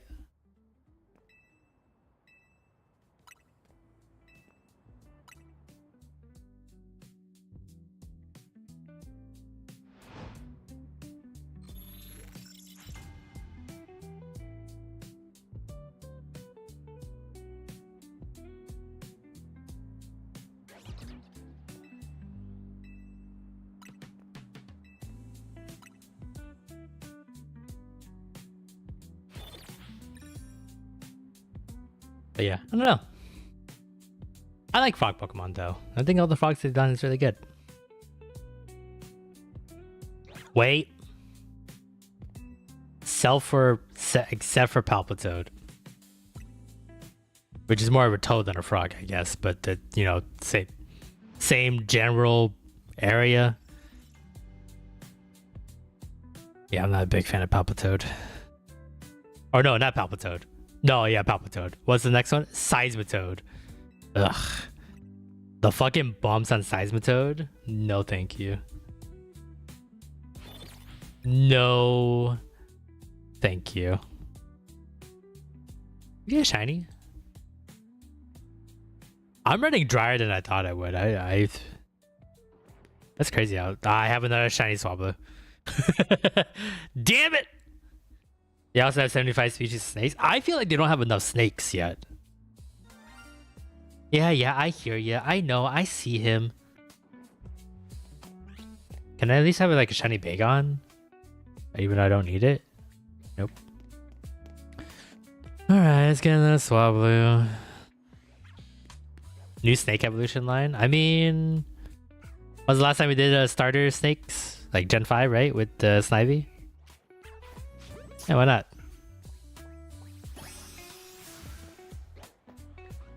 Are you shiny? Oh, you're not shiny. Nope, you're not shiny. You're just mad. You're just mad. I'll probably get some random lame bird line. They're always gonna do that. They're always gonna do a Pikachu clone. Whether it be a line. It's Chubbish, isn't it? Yep, it's Chubbish. Trash. They're always gonna do a bird line. They're always gonna do a Pikachu clone, whether it be like a full line or just like a one evolution line. They always do like a psychic line, kind of like a Kadabra or a Hatterini or Gothitille. You know, they always have those kind of like they always have like the same setups. Whatever shitty normal type they're gonna put in at the beginning. Which one's shiny? Who's shiny? What?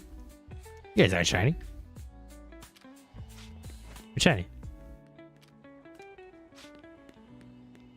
That's unavoidable, but I kind of don't mind that honestly, just because like, so some of the bird lines are really good, right? Like, Corviknight was a really good one recently. Talonflame is a really cool one.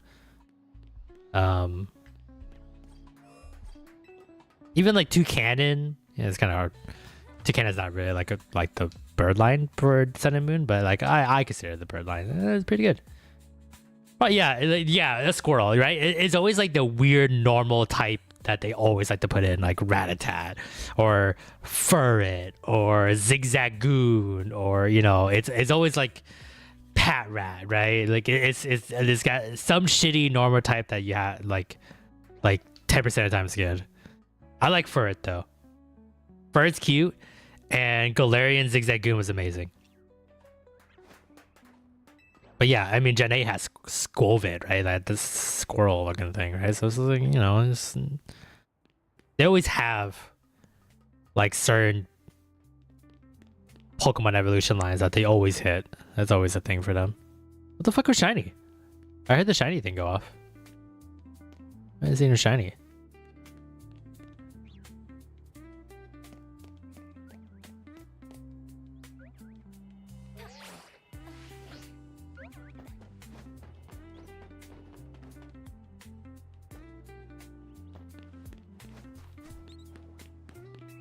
Oh, you sent me something?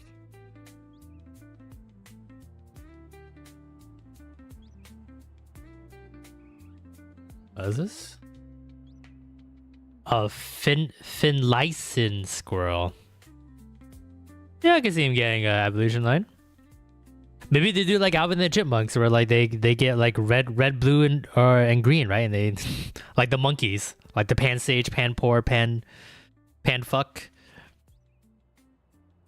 Maybe they'll make a squirrel like weapon triangle trio. They like doing that too. Like doing something like that. So, and especially if it's gonna be like an island and surrounded by water, water Pokemon are gonna run rampant like they always do, because I think water types is like 60% of the Pokedex. So, you know, gonna be a lot of water Pokemon again, but that's just how it goes. There's always gonna be a lot of water Pokemon. Very little fire Pokemon.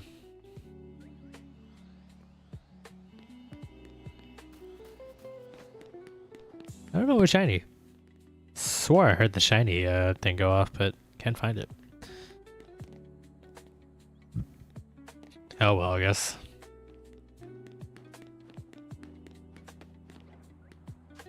Alright, well, I'm running dry in this one. I'm gonna go to a different spot. It's another spot that I like to, that I haven't got a lot of shinies on yet. I think it's this one? Yeah. This one's very harrowing because the bench is like right in the middle of a bunch of Pokemon.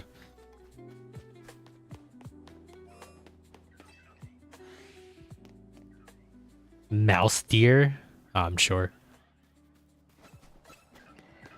There will always be some type of rat mouse looking thing that would become the Pikachu clone. But like, you know, I don't know. We haven't hit Australia yet, and it's like this kangaroos. I would like a kangaroo Pokemon. That'd be kind of cool. Because I don't consider Kangaskhan a kangaroo for some reason. Just doesn't feel like a kangaroo to me. I don't know why. It's got the pouch. It's got the baby in the pouch. And for some reason, I just don't consider it a kangaroo. So you got that. You got my favorite animal, capybara. Still waiting on a capybara Pokemon. But that's like, I think capybaras are mostly South American.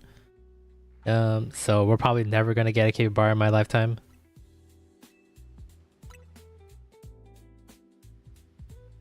But yeah, that's plenty of this is gonna be a bug line. There's always gonna be like a 3 evolution bug Pokemon that they'll have at the beginning of the game. They love doing that shit.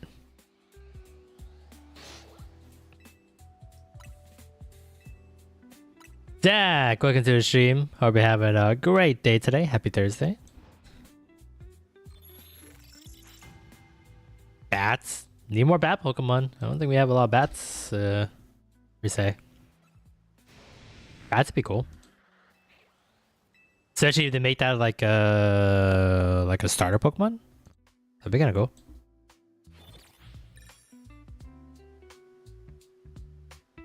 Yeah, I don't know what like Singapore's so famous for in terms of like their animals, but is AFK shiny hunting for shinies? Hell yeah, me too. Later, welcome to the stream. Hope you're having a great day today. Happy Thursday to you. Kingston's definitely a marsupial.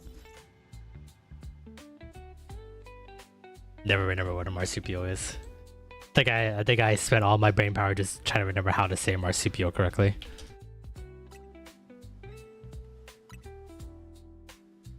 Marsupials are mammals known for giving birth to underdeveloped young that complete their development in a protective pouch. Oh, okay, so like just a generalization of like animals similar to kangaroos.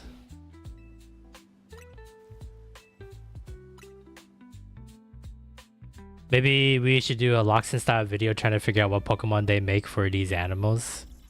From these animals. I mean, sure. You gonna pay me? Bats are adorable, possums too. They need possum Pokemon. Yeah, I don't think we really have a possum Pokemon yet. I want a better koala Pokemon. Cause Kamala's not it. Or at least evolve the fucker. Wombats.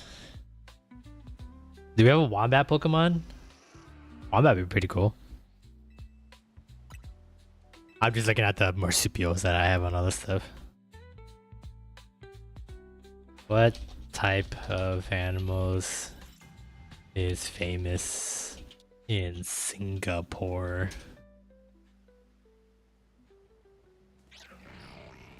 The most famous animal in Singapore is the mythical merlion. The fuck? Okay, but is that an actual animal or you just is a mythical animal?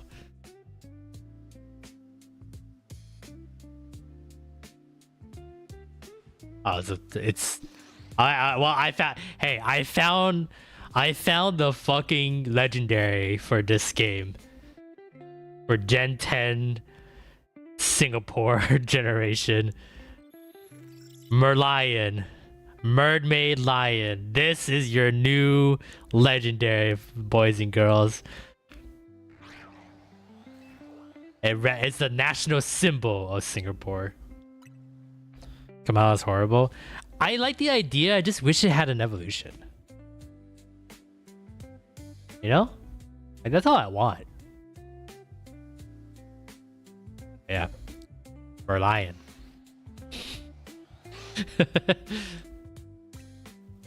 What's the other box legendary? Lion Mer, where you flip the thing over so it's a head of a mermaid and the body of a lion. Actually made a fan-made possum Pokemon. Possai? Oh, I do remember that. It's like a psychic type or something like that, right? I think we talked about this like a long time ago when we were guessing, we were making like random Pokemon. Or persona, pretty much. I mean, the Merlion kind of looks like a persona you can have.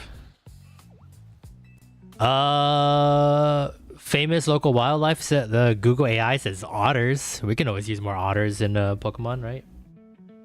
Not enough otters yet. Is there any other otters except for Oshawott? Then it kind of stops being an otter, like by the final evolution.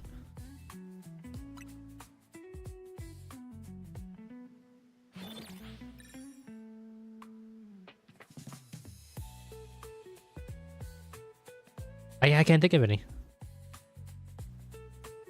All right, yeah, more otters. I would like another otter Pokemon. Oh, Buizo. Oh yeah, that is kind of an otter, huh? Yeah, okay, yeah, Buizo. Buizo's definitely gotta be an otter. Okay, so 2. Not enough. But you're gonna give me like another fucking bug. Give me another otter. Second, because of the legendary, the region by sheer chance that when it becomes a legendary, it's like fighting. That's right. Buizo's cute. Buizo's great. Shame that it's only a 2-stage Pokemon, but I feel like Floatzel is pretty like good enough on its own. Hard to imagine it being whatever bigger version of it would be. So, we got ads coming in a couple minutes here. Legend. There's a legend orangutan. It's for Singapore. Asian palm civet. What is that? I heard it. I heard something. Hold on, no! I heard the shiny. Doing the bench with the turbo controller is so good. I know, me too. I just have my macro going on while I'm like working on some editing. Wait, was it a nighttime thing? I think it was a nighttime thing.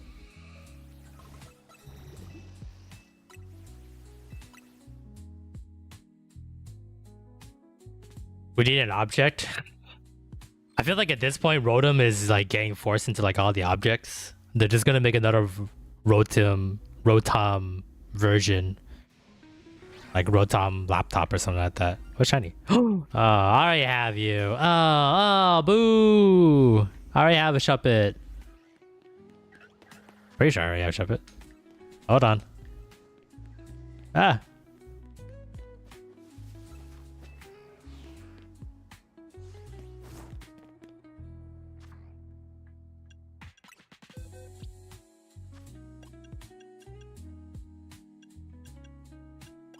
Where'd he go? Oh, there he is. Yeah, I already have a Shuppet. It's like right there. Fuck. I think I already have, yeah, I already been at 2. Yep, that sucks. What are you hunting? I'm just hunting. I think I need, in this one, I think I need another Punkaboo. I need one more Punkaboo. And then, what's the daytime ones in this area? Drapion? I definitely need a Drapion. I was trying to go for Finnegan for a little while, but we got a bunch of Swablu and I kind of got over it, so. What else is in this area? Oh no, not Drapion. What's this one called again? Ah, Scolipede? Scolipede, that's the one I wanted. Because I think I have Ultrageist already. I need a Punkaboo. And I need a Whirlipede. Yeah, that's the ones I need.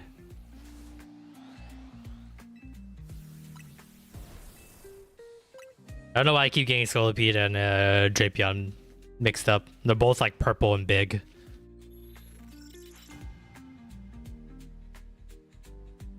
And go to Shiny Mega? Yeah.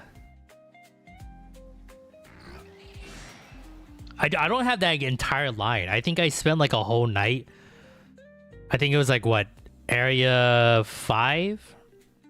There's like a bench you can do to do a bunch of Venipedes. And so I just like left it on the whole night. And I didn't get a single one. But I got like a shit ton of Bellsprouts. I was like, fuck me. I don't want these Bellsprouts anymore. I've been done with Bellsprout for a long time. Scott has a great shiny mega. Yeah, a lot of good shiny Pokemon got some good megas. So I know no one really likes Starmie, but I like Starmie shiny, and his long beautiful legs in its mega form is pretty fun to look at. I don't like a shiny per se, but shiny Phalanx mega. I like the mega for Phalanx. Not a fan of the shiny version though. Sorry, still my most hated mega. I mean, I like the idea of like them throwing it back to like, you know, Ultraman and stuff like that, but it is just essentially, you know, photoshopped pull legs out Starmie.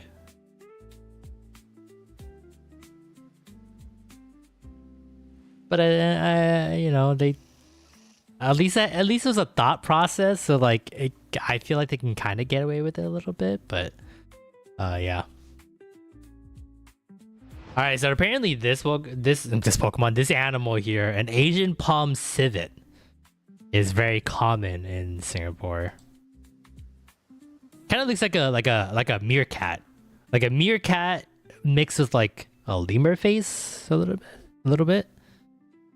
So this Pokemon, I keep calling you Pokemon. This animal, because those are real and the Pokemon are not real. Maybe this could be a Pokemon.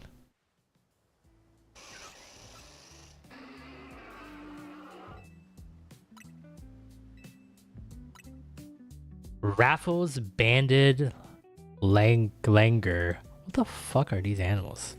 That's a monkey. You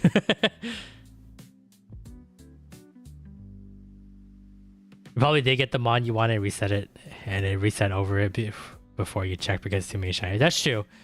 That's true. That's what happens a lot because I like leave it overnight when I should be checking it like every like 5 minutes or so because of how quick it goes. But also I don't have to do anything, and I'm not gonna lie, I can like do chores and like edit videos and like do other stuff with my day, so it's kind of nice. So I kind of like I take the con of like, you know, phasing out the shiny that I'm looking for if I leave it on for too long. Like I'm actually getting work done for the YouTube channel while like I have like a screen to show you guys something, but I'm also looking at random lemurs and animals. So I have so many faces trying to get a shiny Esper. I have a alpha shiny Meowstic that I really like, but I want the female version. I can only get shiny male versions for some reason of Esper. Holy pig. Hey, we need another Warthog.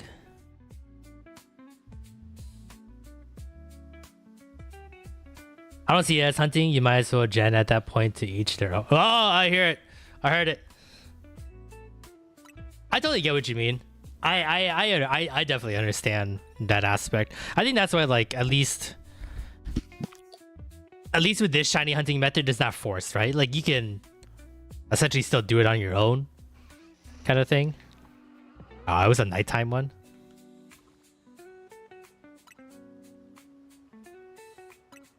But I think having the options for people who are like not hardcore hunters or lazy fucks like me can have. But I also think like the DLC kind of like is... Don't give me another shepherd, please. Ow, I don't know what's shiny. I do think the DLC kind of like balanced it out a little bit because the DLC is like nothing like this. That RNG donut shit. Oh, it's not a shuppet. Fuck. That like RNG donut shit, like fucking is killing me.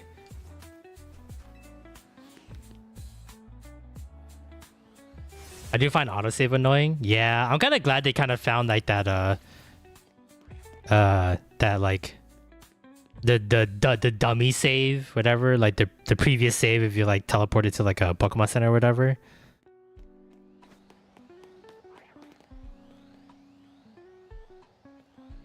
Yeah, to me it takes all the fun out personally, and I can't hunt DLC because of Vertigo. Oh shit, you got Vertigo from that? That sucks.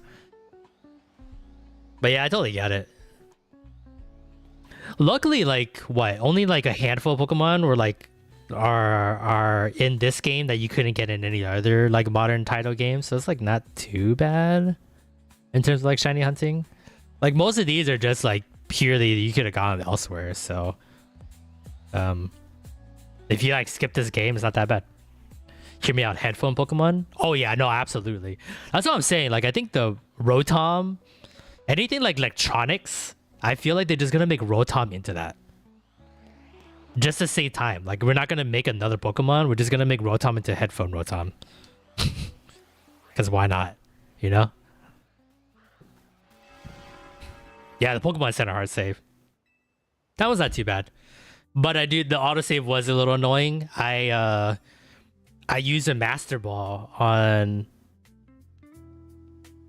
what did I use it on? I used it on a Froakie. Because I was trying to complete the Pokedex. And I needed another Froakie. Well, I was trying to get like a living dex just because I thought it'd be cool to have a living dex of this game. So I was trying to get another Froakie. And, you know, the Master Ball is like right next to the Ultra Ball. And your boy ran out of Ultra Balls, and I didn't realize I ran out of Ultra Balls, and then I threw a Master Ball.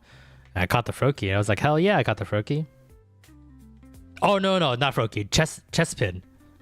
I was trying to get in that Chespin for the living dex. And, yeah, your boy threw a Master Ball. So now I don't have a Master Ball. And I really wish there was a way to, like, unlock the Master Ball so I wouldn't be able to use it. But my Master Ball's not a shiny Patrat, my first shiny in the game. Hey, that's way better than just random Chespin. Anyway, mine wasn't even shiny.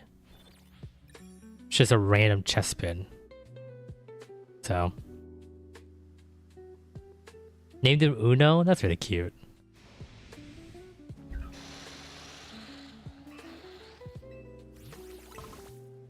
But yeah, I still think I like Scarlet and Violet shiny hunting. I still think that's like my favorite. Then again, I haven't done any like the old school style shiny hunting, so I'm not. But I'm pretty sure with how lazy I am that's gonna kill me inside if when we go back to doing those. Because I feel like I gotta do them right. Like I gotta go back to Gold and Silver and like shiny hunt Celebi and just like restart it over and over kind of thing. Oh, you just had shiny Patrat holding the Master Ball. I see. I think that's the shiny. I think that's the shiny I'm looking for now. Oh yeah, baby! Oh, hey! And like the lazy bastard that I am.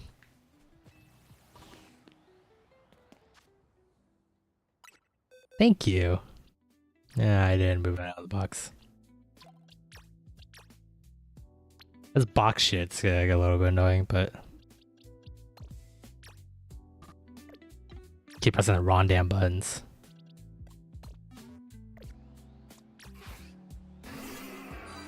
Oh, I can't wait to make you alpha. You'd be big.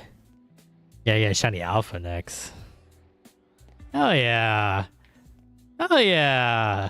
That's a nice shiny. What'd that back do though? Alright. In the box you go.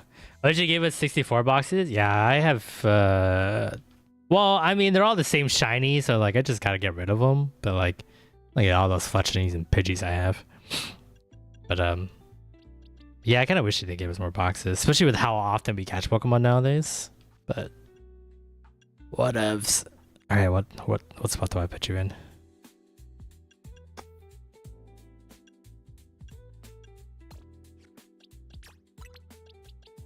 But I'm trying to do like so this is like the living dex, and then this is like, so this whole row is just a regular living dex, and then like this row is like below it is like the shiny living dex. So it's like they match with each other. I kind of like going back and forth and like looking at the regular and then turn to shiny, regular, shiny, regular, shiny. So obviously if you hit the limit, I assume you just can't catch Pokemon anymore. It just disappears. Finished all the shiny Furfrou trims a couple days ago. Ooh, that's something I gotta work on too. I have 4 or 5. I have 5. I got these 4 and then the one here. How many is there? Like 8? 7 or 8? Right? Or 9? They have a lot, don't they? Random. I forgot what area I was in, but it's like in a corner where like it'll pick up the Furfrou in area 19. I forgot what I was hunting though over there. Can't remember. But yeah, that's how I got all these Furfrous.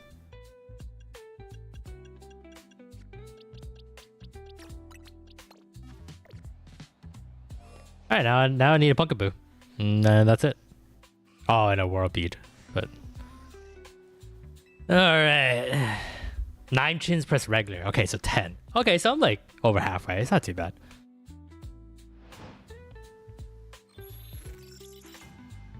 That's not bad at all. But yeah, I gotta get rid of all the extra shinies, all the dupes shinies that I have. But I can't wait for us to be able to connect to Pokemon Home, so that I can move all the Pokemon I don't have shiny into that box, and then raise our shiny living dex count.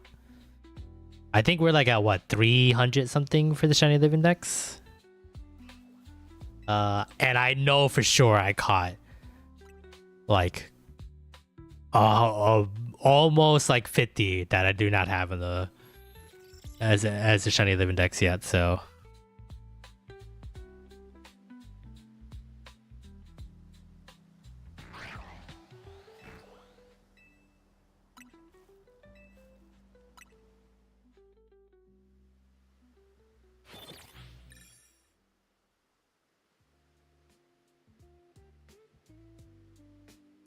sorry I was away from your stream, so I had to ban all things Pokemon until I get sorted on main game. Do you say? Oh no, don't even worry about it, my dude. You do what you gotta do. Ban me for whatever reason. I deserve it, honestly. Don't want to get spoiled on a game that I'm playing? I totally understand. I'm the same way. Ban me because you think I'm really annoying playing the game? Totally understand. Ban me because there's a hotter, more funny streamer to watch? Totally understand. Send me the link. I'll watch that person too, honestly. Yeah, we're at 335. I always forget we have 3 that I can't put into this website for some reason. I know for sure all the shinies that we caught in this game will get us close to 400. At least. I never made progress so quickly on the shiny living dex, but this game has made it fairly easy, which I am very happy for. I made Supermarket Simulator. Me too. But I get so anal with that game. What tracker is that? Shinyhunt.com. What's his name? A Drive, right? I think that's his name. PokeTuber. This is his website. I forgot who recommended it to me. Someone in chat recommended it to me. And I already spent all the energy to put everything in that I don't want to switch it. Even though he doesn't have like the DLC of the second DLC of Scarlet and Violet. So I can't put like What was Duraludon's evolution? Or Caladon? Like I think I have like 3 Pokemon in that DLC that have shiny that I can't put in this. So I don't know if you fixed it. I'm too lazy to. I mean, I guess I can check.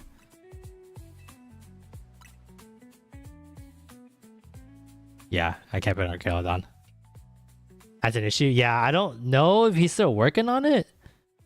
So I might have to find another website that's up to date, especially for some of the new Pokemon. So. But for now, I mean, like I got 31% complete, so at least I can see the percentage, right? But yeah, it's kind of weird. Kind of weird that hasn't been updated yet. I had to clean out my history on YouTube and Google to not get spoiled, and then I got spoiled on Megas by fucking Nintendo on the new shit. Yeah. They gotta create hype for this game. No one's gonna buy the game because people think they suck at video games, which is not entirely false.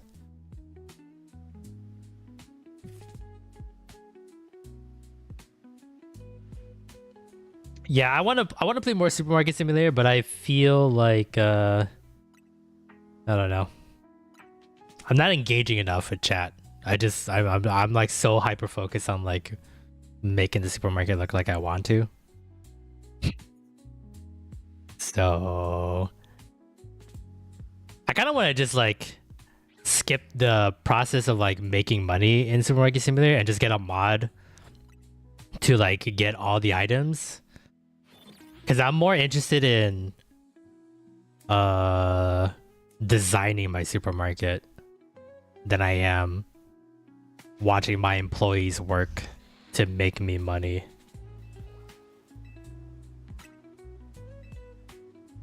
So I don't know if you guys want to see that. Just like 4 hours of me like moving shit around and then like putting a shelf in. I'm like, I don't like that shelf anymore, and then I get rid of the shelf. Shiny Alpha Salamence? Ooh, very nice. Can't be worse than me at it. I don't know. I'm not saying I'm like, like really bad at distracting wise, but bring back the Weeb Mart reopening. Maybe. If you guys really want to see me just decorate the supermarket. Because I think just going through like the daily life of the Supermarket Simulator is kind of boring now. You know, just like start the day, watch employees do money, and then that's it. But I think decorating might be fun. It'd be kind of like Animal Crossing a little bit. Taco, welcome to the stream. Hope you're having a great day today. Happy Thursday. Happy New Year as well. I think it's the first time I talked to you this brand new 2026. Hope you're doing well.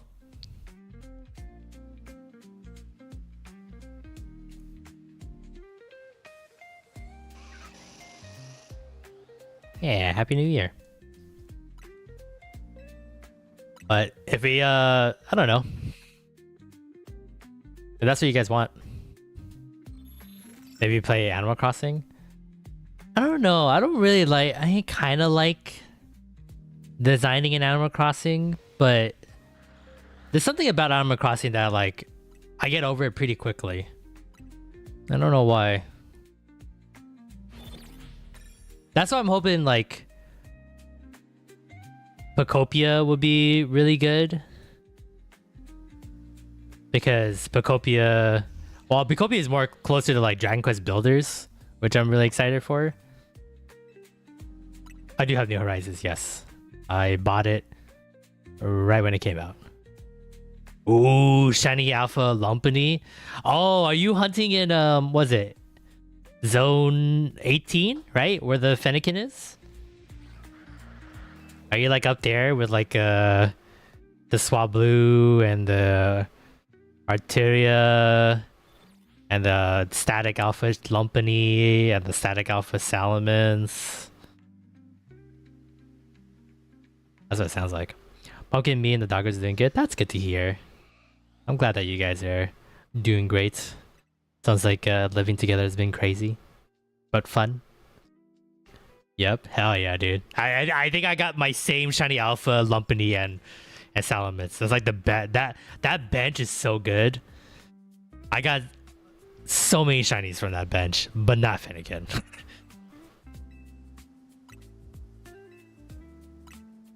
TZ's a crazy dude. Mango's a fluff butt. The big guy's just sleepy. Hey, but that makes a fun household, right? So, I have no idea how hyped I was for ACNH. I think I have never been more hyped for a game. I mean, I had a lot of fun. I've always had fun with the Animal Crossing games. So, also it was like pandemic time, and like, I had a group of friends that like was really ready to play Animal Crossing all together, and then we had like a couple of friends that never played before. So it was kind of like a bonding experience, like the veteran players and like helping out the new players, and then learning about the dupe methods, and then like, you know, the onion stock market or turnip stock market. You know, it was really fun. How I didn't win Game of the Year is insane to me. What was that, 2020?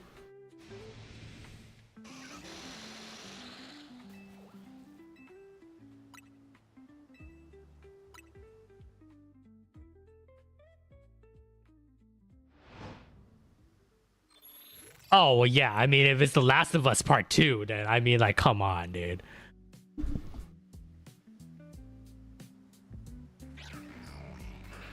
Animal Crossing is for babies.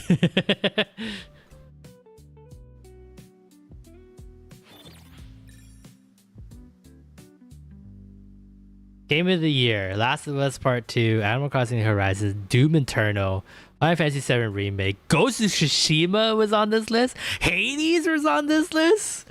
Bro, I ain't winning. As much as I love Animal Crossing, I don't think it would. I think it's like the third or fourth best game on that list.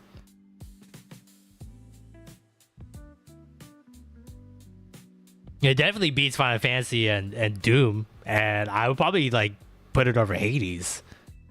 But Ghost of Tsushima, I didn't even play The Last of Us, and I know how good Last of Us is.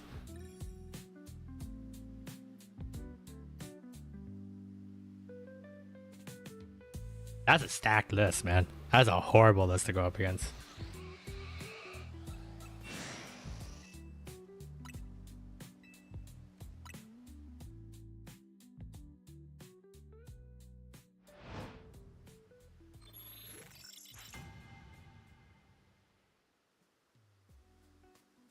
I just say game is ass. I mean, like, you can try. It's a sequel. Like, comparing it to the first one is like, of course it's gonna be ass, but ass for them is like god tier for everybody else.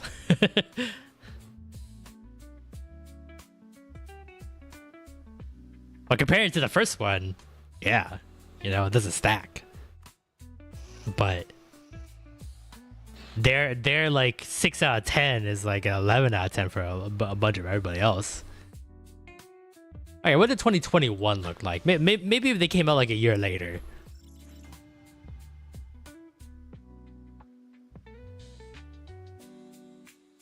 Okay, here we go. Game of the Year 2021. Deathloop, It Takes Two, Metroid Dread, Psychonauts 2, Ratchet and Clank Rift Apart, Resident Evil Village. Should have came out a year later. That would have whooped the fuck out of 2021. I generally didn't hear a single good thing about the game when it came out. Yeah, because you get a lot of purists that like want so many things out of a sequel that when they build up the expectation, it doesn't like match. But like in terms of like overall like the game, I don't think they like took that far of a step back. I think it's more like the story. They just didn't hit everything that people wanted out of that story. That's what a lot of people, to me, what it felt like it was complaining about. But from a lot of people I've talked to that have played both games, like that didn't like put like those crazy high expectations like that, then it like still a pretty solid game. I still think Ghost of Tsushima still beats that out. And I played Ghost of Tsushima. That game is fucking amazing.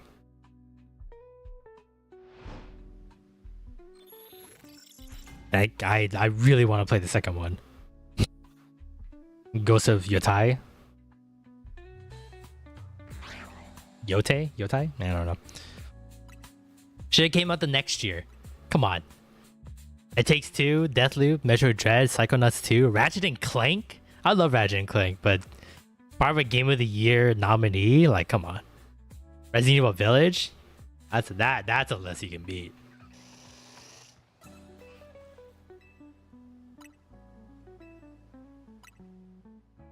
And then you're fucked after that. Elden Ring in 2022, you ain't beating that. What's 2023? Oh, Baldur's Gate 2023? You are never gonna beat that. 2024, what, Astrobot? You could beat Astrobot.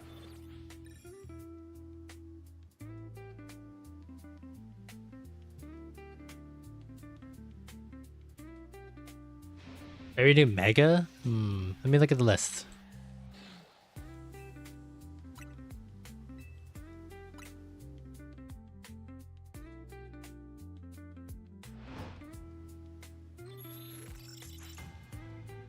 I don't like the guy that they have come up for It Takes Two. It seems generally annoying. Oh, I don't know. I don't know anything about him.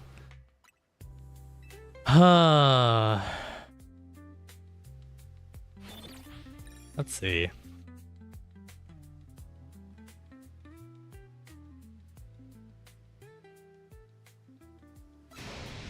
Mega Massix is pretty cool.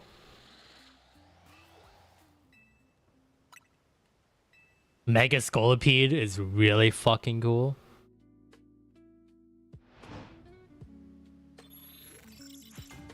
Frostlass. What did Frostlass look like again? Mega Escadrille's funny as shit.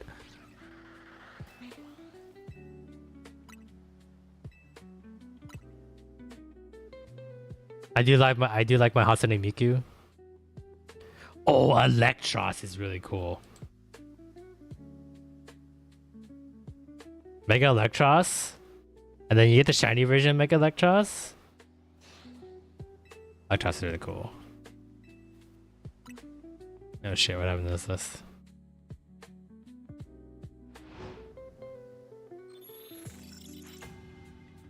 What does Mega Frostlass look like? Oh yeah, Frostlass is really cool. Mega Tatsugiri was really nice. Mega Drampa was really cool too. I like the cool, like, dark dragon look that he has. Yo, what up, Dad? Welcome to the stream. Hope you're having a great day today. Happy Friday now.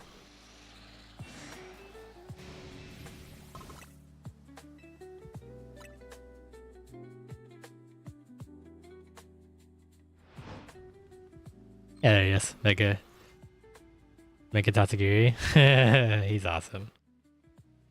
He's so cool. That's what I like about some of the Mega Evolutions. They do silly shit too, and that makes me happy. Oh, Golurk was pretty cool.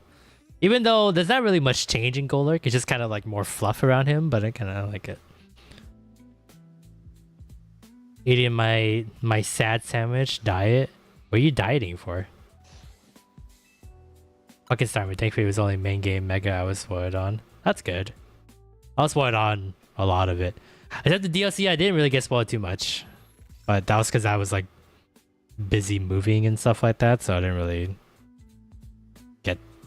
get to see as much. But Mega Halucha is really nice, even though it really changed much. Just Halucha is just a cool Pokemon in general.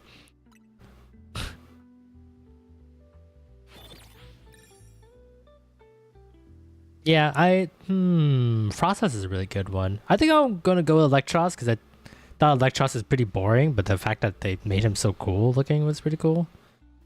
Scolipede a close second, and then Frostlass. Tatsugiri is like a underrated. No one talks about Tatsugiri enough. Golurk's energy finally got unleashed. I know, right? It's so cool. I want to see him in the anime now. I want to see a lot of these megas in the anime. I feel like they look really cool when they mega evolve. Fat, bingo, fat, fatty, loser, fat ass. Are you really that fat? You don't look that fat. Also, isn't it good to have like a higher body fat percentage in your area of the world in America? Isn't it like really cold all the day? Better to have some body fat, no?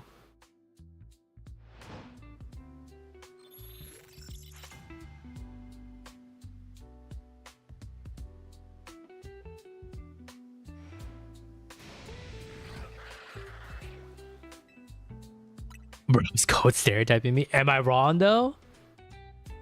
A shiny mega is amazing. Ooh, I don't think I've seen Golurk. Shiny mega.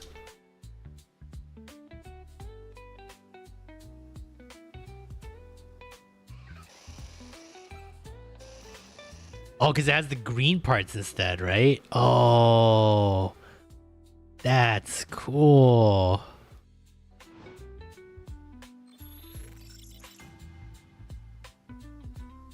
You know, it kind of like low key, like it kind of looks like something from Phantom Hourglass. You know what I mean? Like, you know, kind of like the little like body armor that Tetra can take over in that game.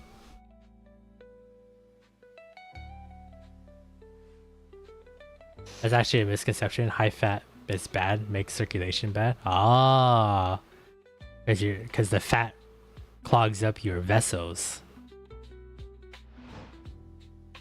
I gotta get rid of that streaming schedule. That streaming schedule is never gonna be right.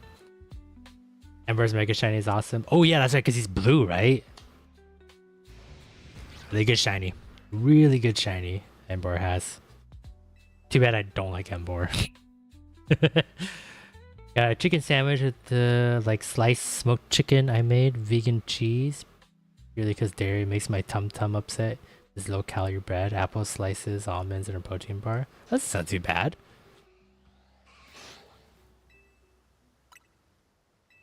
You need like a really good salad to go with it. It's like a really like good like spicy cucumber salad with like chickpeas and such and all that stuff in it. So you get your fiber, and then you get your you get a spicy like Korean spice on it. Really good. Some like pickled vegetables to go with it as well. A big anti-salad. Definitely big.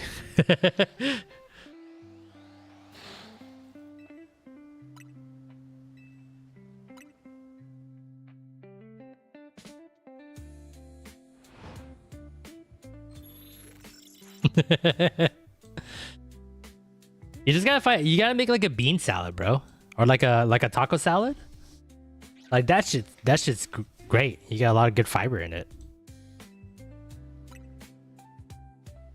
Fiber good. You need fiber.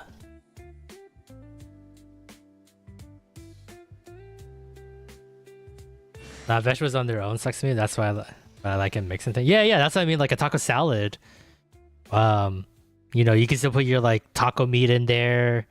You can still put your cheese in there and stuff like that. But then you can mix it with like a bunch of beans. And beans have really good fiber in them.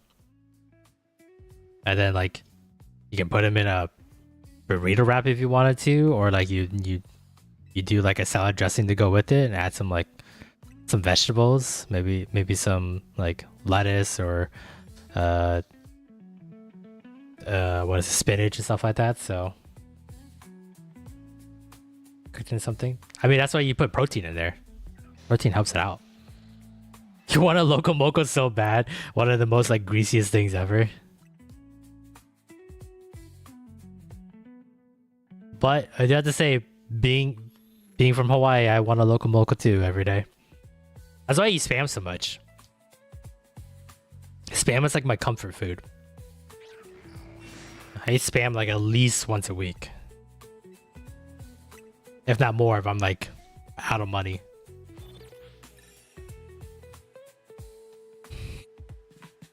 Because it's so easy to do like Spam and eggs and rice and like a little bit of furikake on my rice. Easy. Maybe get a little Kewpie mayo to go with it. Easy. Easy. Get some like nori sheets. Scoop up like a mixture of that, put it in the nori. Eat it up. Girl dinner. Easy. Yeah, Spam musubi. Easy. Spam is so good, I know. It's crazy that I knew how good Spam was before I had to move to Hawaii for like 6-7 years. But then when I first moved to Hawaii and I saw spam musubis for the first time, I'm like, what the fuck is this? It's spam. I love spam. It's like, this is probably pretty good. And I ate it and I was like, oh my god. How have I never had it this way before? I just cut up in squares and fried on a scale. Oh hell yeah, easy. You even do like a spam musubi bake, where like you'll cook a bunch of rice, and then you like chop it up, or put rice vinegar, and then you chop up the spam. You cook that, chop up some eggs. You can even get like imitation crab, and I did not 6-7 on purpose. Rude, and I don't like the fact that you only came in here just to say that. But yeah, you can like cut up some imitation crab, and then maybe even like if you want salmon or tuna in it, you can cut that up and you get like a full like sushi spam bake. Crazy good. I've always been on a spam hype train. People who don't like it either haven't had or be will lie and say it's bad because it's stigma. I do spam breakfast sandwiches all the time. People eat hot dogs. People eat hot dogs and they're okay with that. What's the difference between spam? I've been here, but that made me speak. Oh, whatever. Go back to your Fallout New Vegas playthrough or whatever the hell you're doing. Watching Fallout without me. Let's see how it is. I've changed if I get it. No. Just no. No. You're gonna make me retire if you do that. I just do fried spam, mustard on a hamburger bun. Oh, totally fine. Spam is like super universal and like it's very versatile. People say who don't like spam just like just look at it in the can and they're just like, oh, that's processed shit. You do know anything that like you buy is technically processed food. Like it still gets processed in a factory to be packaged and sent to you. People are dumb. Just cook the spam like you do a fucking hot dog. The same shit. Yeah. Spam for life, baby. Hey, whoever, I don't know, spam owns spam or some other company owns spam, fucking sponsor me. I'll eat spam on stream. I'll do it every fucking stream. I'll do it every minute of every stream. Spam. Please. I will wear spam merch on stream. I don't give a shit. I'll sell out. I'll marry a spam can if I have to. That's the other thing people say is girls find out they ate it uncooked out of the can. Yeah, that's stupid. Of course it's going to be gross. Eat my MRE right now. I actually don't know where I packed it. I have like 10 boxes that I have not unpacked yet. Because I'm a piece of shit lazy motherfucker and I don't remember where I packed it. When you said you wanted to stream one last time before you started school, I was like, oh, I should find the MRE and eat it on stream because this is probably going to be the last time you're ever going to stream, maybe. Hopefully not. Couldn't find it. Then you maybe buy that shitty ass game and then I'm like, you know, he doesn't deserve me eating the MRE in front of him.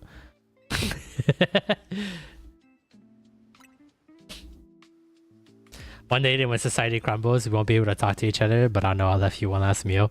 I mean, with the way some things have been going lately in America, that day might come quicker than we think.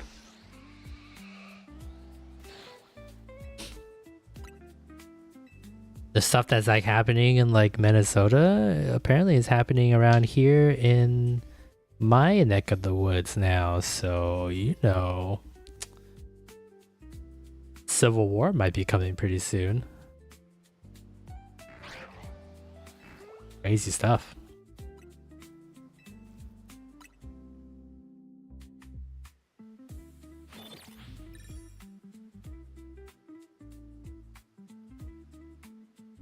Oh hey, Pop Touch, are you still here? Are you still in chat? I was gonna message you, but if you're here right now, I can just ask you here.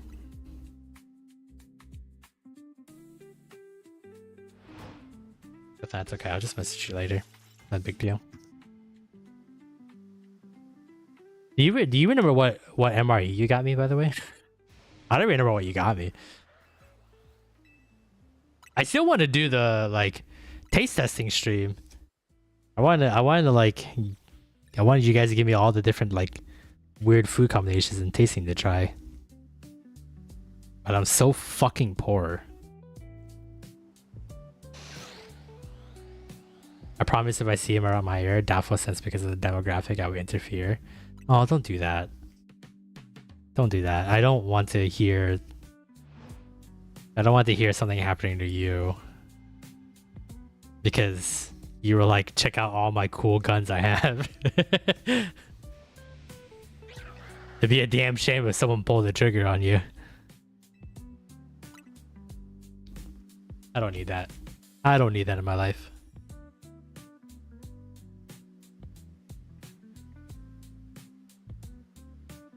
Because I have no doubt that you'll get some, but you'll be outnumbered. My beliefs to my core, I hate feds, any branch of them. Yeah, I kind of figured you'd say something like that.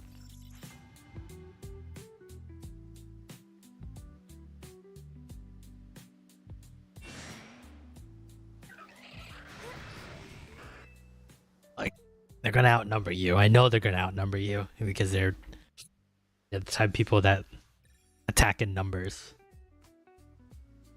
I don't need to know. I don't need to know that. That's how they done you in. I'd rather you die from a heart attack from eating like the best burger you've ever had in your life. The best like deep fried burger ever.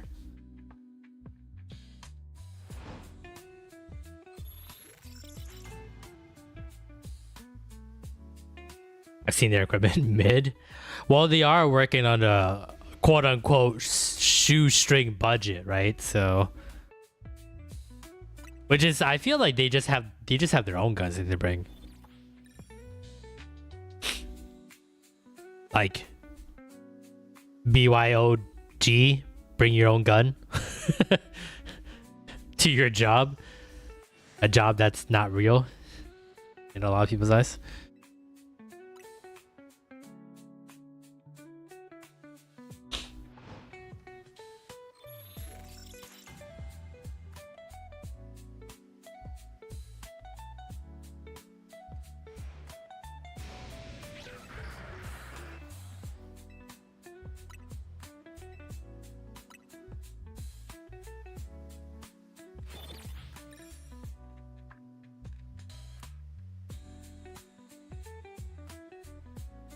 Exactly what it is. I've been seeing postings. That's so like, I don't want to give credit because we shouldn't even be like getting to this point, but to like save yourself money by just like forcing the people who join to like bring their own weapons is like pretty fucking smart. You just get a tax write-off or reimbursement for it. Oh, okay. So like they're never gonna see that money ever again. Well, they get paid like a absurd amount, right? So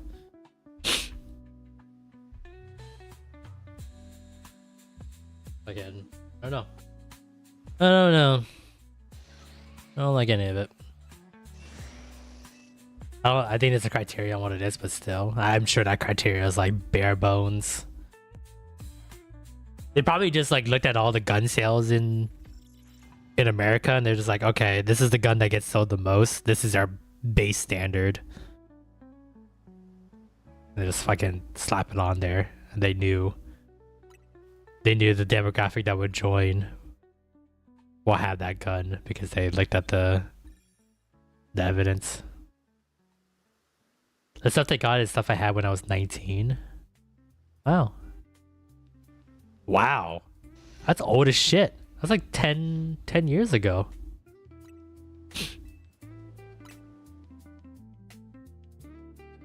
Do guns get like outpaced over time? Like say if you buy a gun in 2011, will like an updated version of that gun like absolutely outclass it?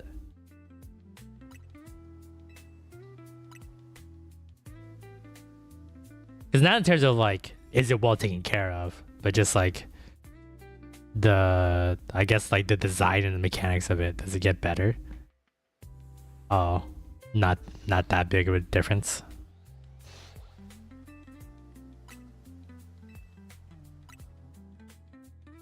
There's just still like some old guns that are like way better than the new age guns, right?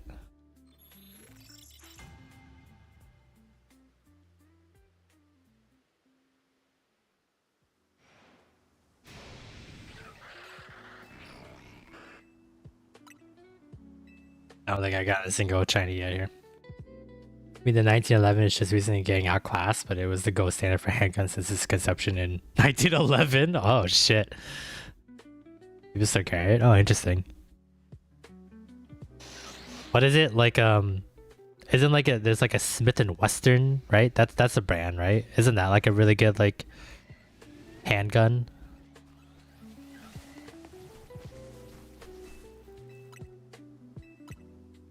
I love the horde shiny method in the DLC.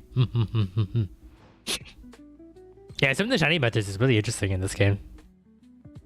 I wonder what they would do to carry over, like what one they think is going to be like, yeah, that's the one we want to carry over for, you know, Gen 10. I don't know if they'll do any of them. Like, I know like donuts is essentially what we've been doing with like sandwiches, but like fuck man, the fucking RNG on the donuts is kind of ridiculous. Kind of wish they just did what they did with sandwiches, where we could like pinpoint what we want. Smith and Wesson a brand, but they make a dozen. They make a dozen of models. Wasn't that like the gold standard is Smith and Wesson for like handguns? 1911 is in .45 ACP, the caliber, and it's kind of a meme in the gun community as like a boomer FUD round. They call it God's caliber and scream it won 2 wars. It's super outdated. Oh, interesting.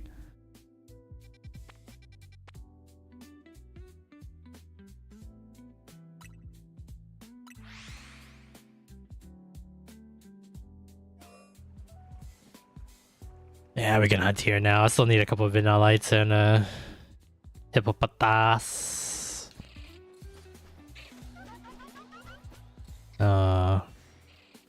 Give me. Is there a bench on this side? Nope. Give me this bench.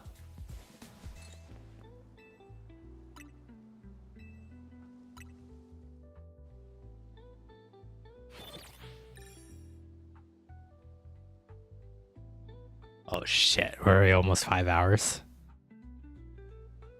You know what? These work streams actually go by a lot quicker now. Maybe because a lot of people were talking today.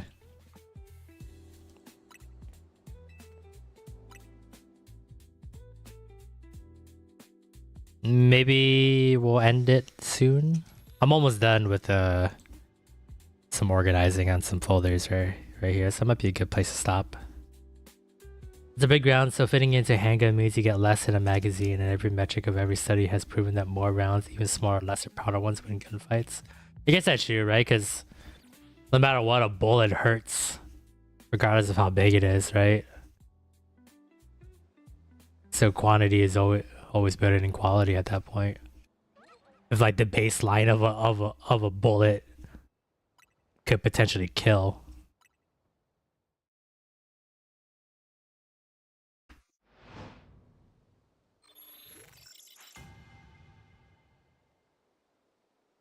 Damn, I went through 2 fucking playlists.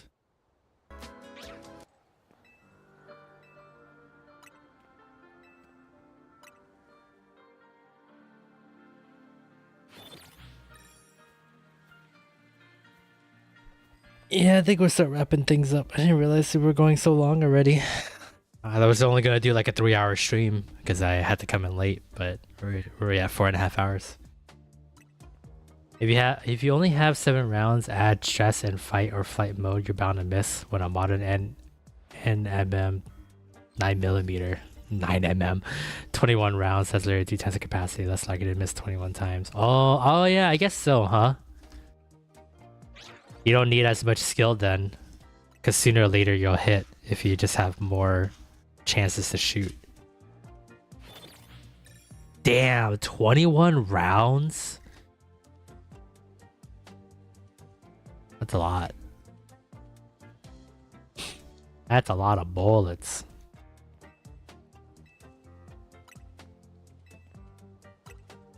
I'm just waiting for this last little transfer in my folders here and then we'll start wrapping things up. I have a 25 rounder in my carry piece. Jesus, man. Hey, if we ever meet in person, don't need to bring them.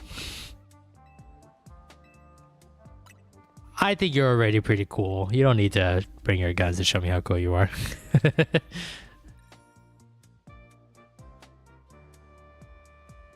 Oh yeah, go get that Larvitar. Appreciate you coming on by, Zach. You have a good night.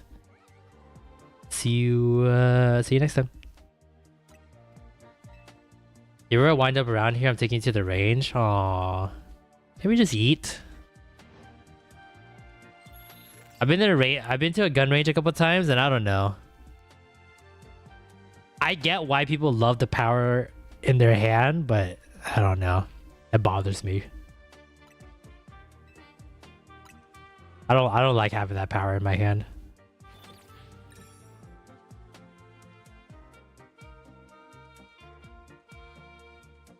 I'll do like I'll do laser tag. Do you have a laser tag in your area? I like laser tag.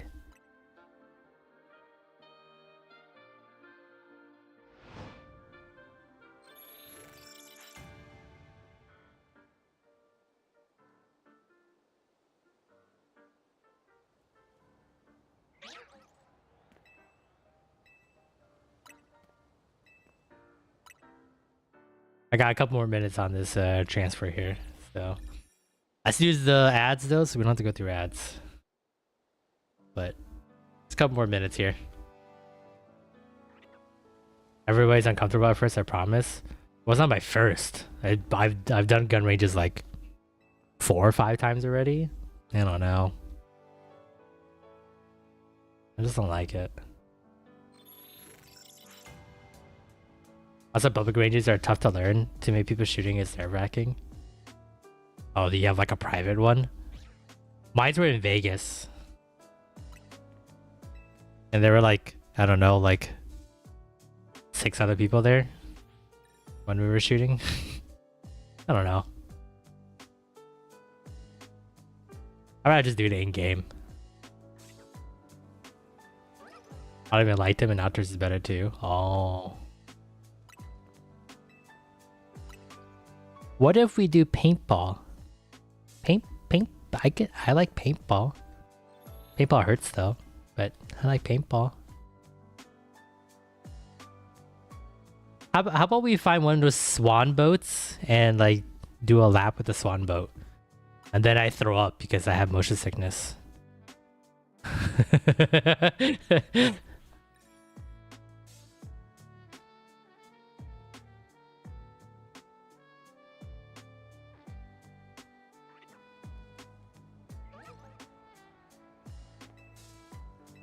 I mean, if it ain't for you, it's all good. I just know a lot of people are introduced wrong, in my opinion. Oh, okay. I don't know. I don't really know what the standard is. Because the person that brought us, it was my girlfriend's best friend's boyfriend. And he was kind of like you. He was kind of a gunhead. And he just like collecting guns and stuff like that. And then like going to the range and shooting. And, you know, he talks about guns all the time. And I'm like, I like video games. And he's like, yeah, but what about this gun? Or blah, blah, blah. I'm like, okay. That's it. So I don't know. He taught us how to shoot a gun and, you know, took us to the gun range a couple times. I don't really know what the standard procedure is to teaching someone to shoot a gun. Like it's a kind of macho show-off festival, like some bro just trying to flex. Oh, no. Not really. I think he was a real nerd about guns like you are. He was like really patient with us. I don't know. I just don't like it. But yeah, it definitely wasn't just like trying to show off to his like girlfriend or anything like that. Honestly, I think he loved guns more than his girlfriend. And that's why they're not together anymore.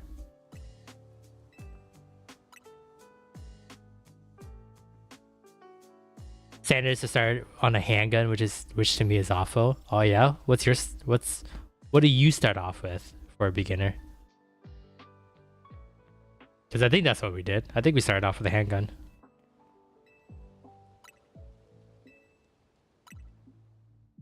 Harder to grip, more recoil since you can't get a good grip. Oh, true, huh? Because it's got a shorter handle.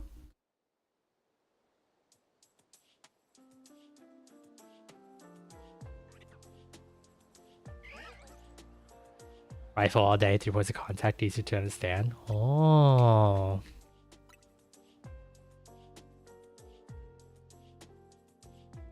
Yeah, I'm okay. I'll watch you though. I'll watch you all day.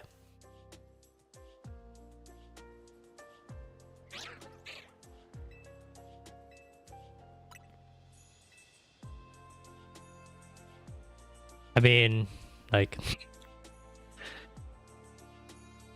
I could just be the side wife. I could just bitch about you while you shoot your gun with your real wife.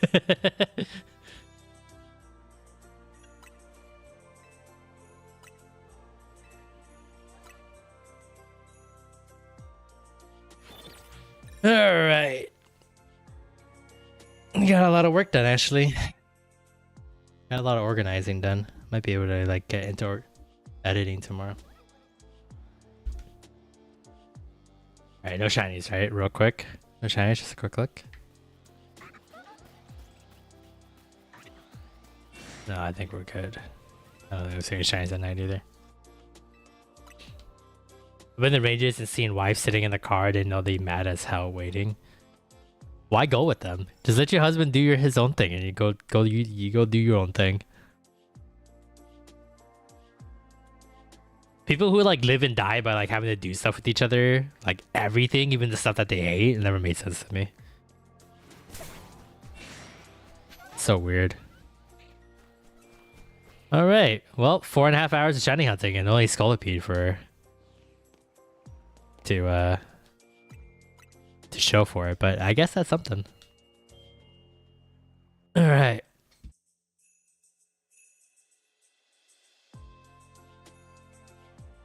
Let's start wrapping things up here.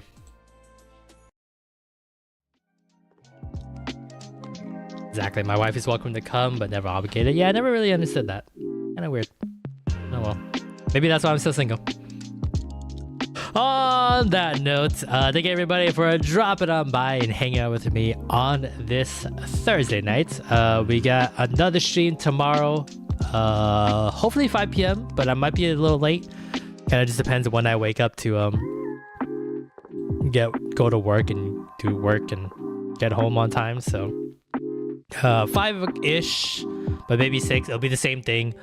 Do a work stream. I'll throw a Pokemon up there. If you guys want to see plastic duck simulators, I know you guys like that. We'll throw the ducks up there, and then I'll do some work on the side. You know, we can hang out, we could talk about whatever, and then yeah, that'll be our Friday night. And then Saturday and Sunday will be our new game, Dispatch. So if you're interested in a really cool superhero visual novel game with a ton of voice acting, so you don't have to hear my shitty voice acting, come on by on the weekends. Other than that, that's about it, I think, right? All I got. Yeah, that's all I got.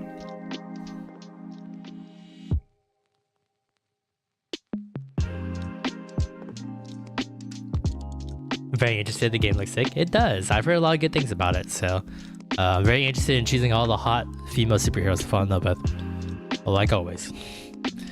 Alright, there's your raid messages. I'll send you guys to the bunnies because I'm lazy as shit.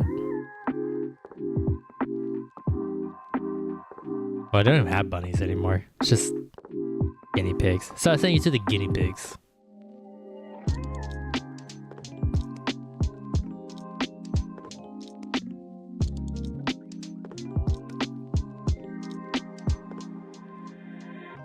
Alright, raid is in effect.